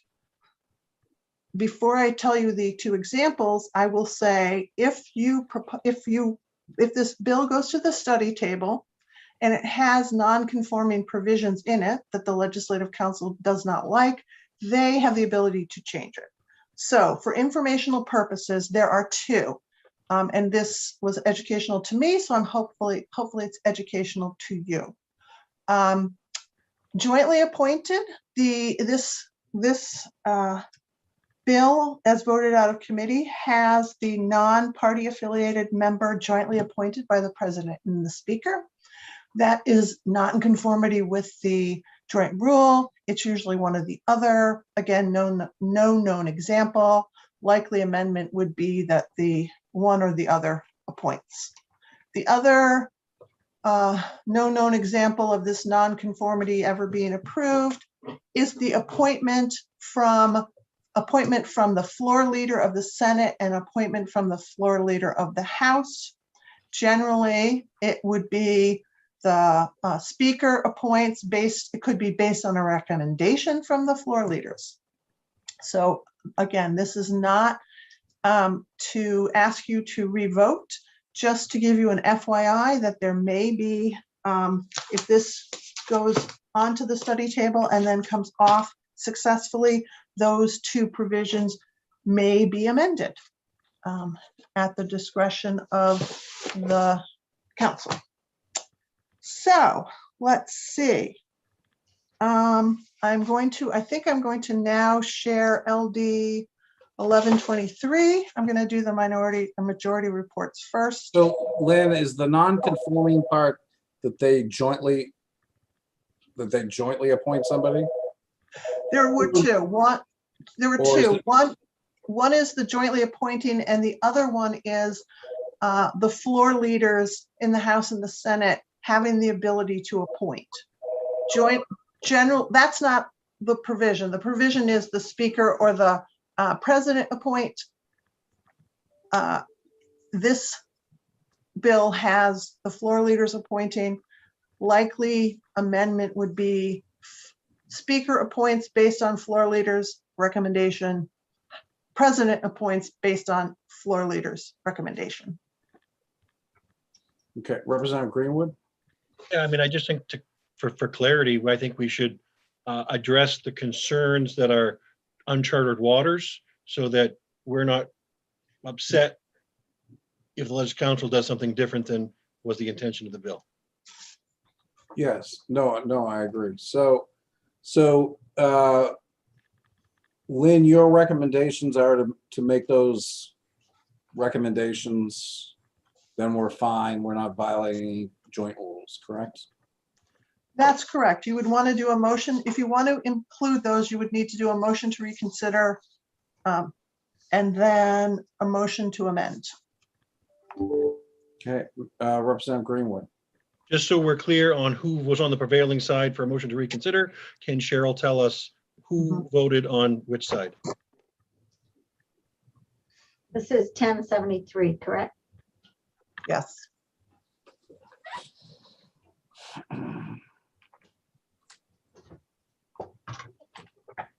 I can do that. Not quickly, but I can do that. 1073, I have ought to pass as amended, and it was unanimous. That's what I thought, but I wasn't sure if there were members present that we didn't know how they voted. So it was members present, it was unanimous, and then the two absent voted with the members present. Phew. Okay, I think we're good on that procedure. Thank you. And so just so I'm clear, okay, so there's the recommendation part, and then you pointed out the joint appointment of an independent member. So is the violation of the rule the fact that they are president and the speaker are jointly appointing somebody, or that they're appointing an unaffiliated person? That they're jointly appointing. Okay, so it has to be one or the other. Right. And it would then be an unaffiliated member from the House is appointed by the Speaker, or an unaffiliated member of the Senate is appointed by the President. Okay, so there are none in the Senate. So Representative Toole. Yes, thank you, Mr. Chairman. I would move to reconsider it.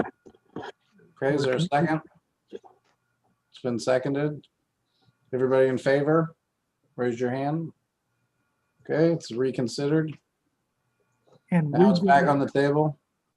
And with that, given that there are no independent members in the House, I would stipulate that it be the Speaker. I mean, in the Senate. Given that there are no independent members in the Senate, I would stipulate that it be the Speaker. Well, how many? Second Yep, it's been moved and seconded. And that also incorporates in your motion. I'm assuming that the floor leaders recommend to the presiding officers, correct? Right. Okay. And so how many people does the president of the Senate appoint? with that amendment altogether. I think the President of the Senate and the Speaker of the House should be appointing an equal number of members. Since we're equal chambers. So I will tell you that under the bill, 4 members are appointed by the House and 4 members are appointed by the President and 4 members are appointed by the Speaker. There was a prior version where this committee did 4 by the Speaker, 4 by the President, 1 by the Speaker. You mean there's a prior version where we did this? Same thing? Yes, but you didn't, it conformed to the joint rules. Okay. Okay. Well, I guess we'll have to let you guys have 1 extra. Any other questions or comments? Okay, I don't see any. I have to take a roll call. Cheryl? Yes, and I'm not quite sure what the motion was. Is there a motion that ought to pass as amended? So moved. Okay. I think Representative Greenwood seconded it. Yes, I did get that part. Okay. All righty. You got the LD. second. You got the second, but you didn't get the motion. Correct. Correct. I was scrambling. 1073 ought to pass as amended. Senator Joseph Baldacci. Yes. Senator Joseph Baldacci, yes. Senator Kimberly Rosen. Yes. Senator Kimberly Rosen, yes. Senator Ned Claxton. Yes. Senator Ned Claxton, yes. Representative Ann Matlack, absent. Representative William Toole. Yes. Representative William Toole, yes. Representative Mark Bryant. Yes. Representative Mark Bryant, yes. Representative Randall Greenwood. Yes. Representative Randall Greenwood, yes. Representative Sean Paulus, absent. Representative Francis Head. Nope, there she is. Yes. Representative Francis Head, yes. Representative Donna Dorr. Yes. Representative Donna Dorr, yes. Representative Walter Reisman, absent. Representative Kathy Downs. Yes. Representative Kathy Downs, yes. Representative Lynn Copeland. Yes. Representative Lynn Copeland, yes. 10 yes and 3 absent. Okay. Thank you. So it takes care of that item, Lynn? Do you have any others? I do. I think I'm down to 2. The next is LD 1123. And let me share my screen. Got too many screens to share. So this is the majority report. It was an act to authorize a memorial to the victims of COVID-19. The 2 amendments were to add first responders, honoring victims and first responders. And the second amendment was to require an artistic design. So I added in that the report back from the State House and Capitol Park Commission must include the commission's efforts soliciting artistic designs for the memorial because it previously said a monument. Because it was going to be artistic designs, I changed it to a permanent memorial. My thought was that there may be something that's artistic that doesn't fit the definition of a monument. So those were the changes I made in response to the comments and vote of the committee.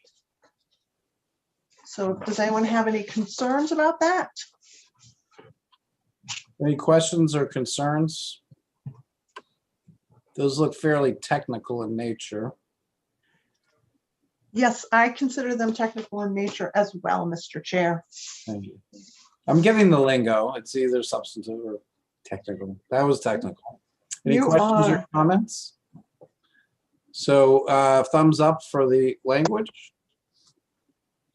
Okay. And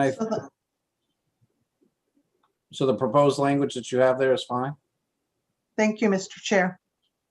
Did you have any I- other questions?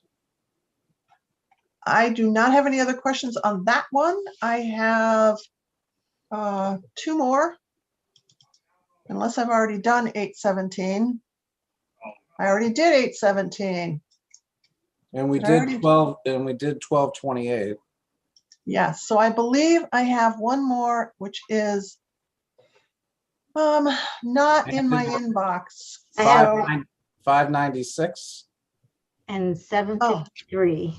thank you. So 596, I don't have anything to share. That was I just have information. Again, this is information.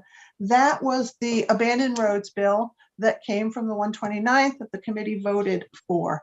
There is an effective date in that bill of October 1st of 2021. And when that was proposed, this was in the first regular session.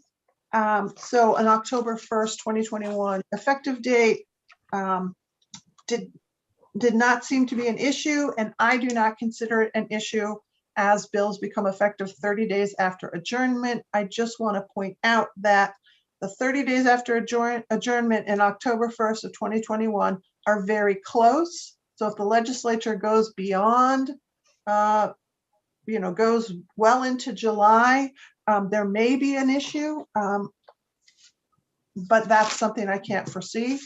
And I'm in favor of you all adjourning close to on time. So I'm just going to say that that's not going to be an issue.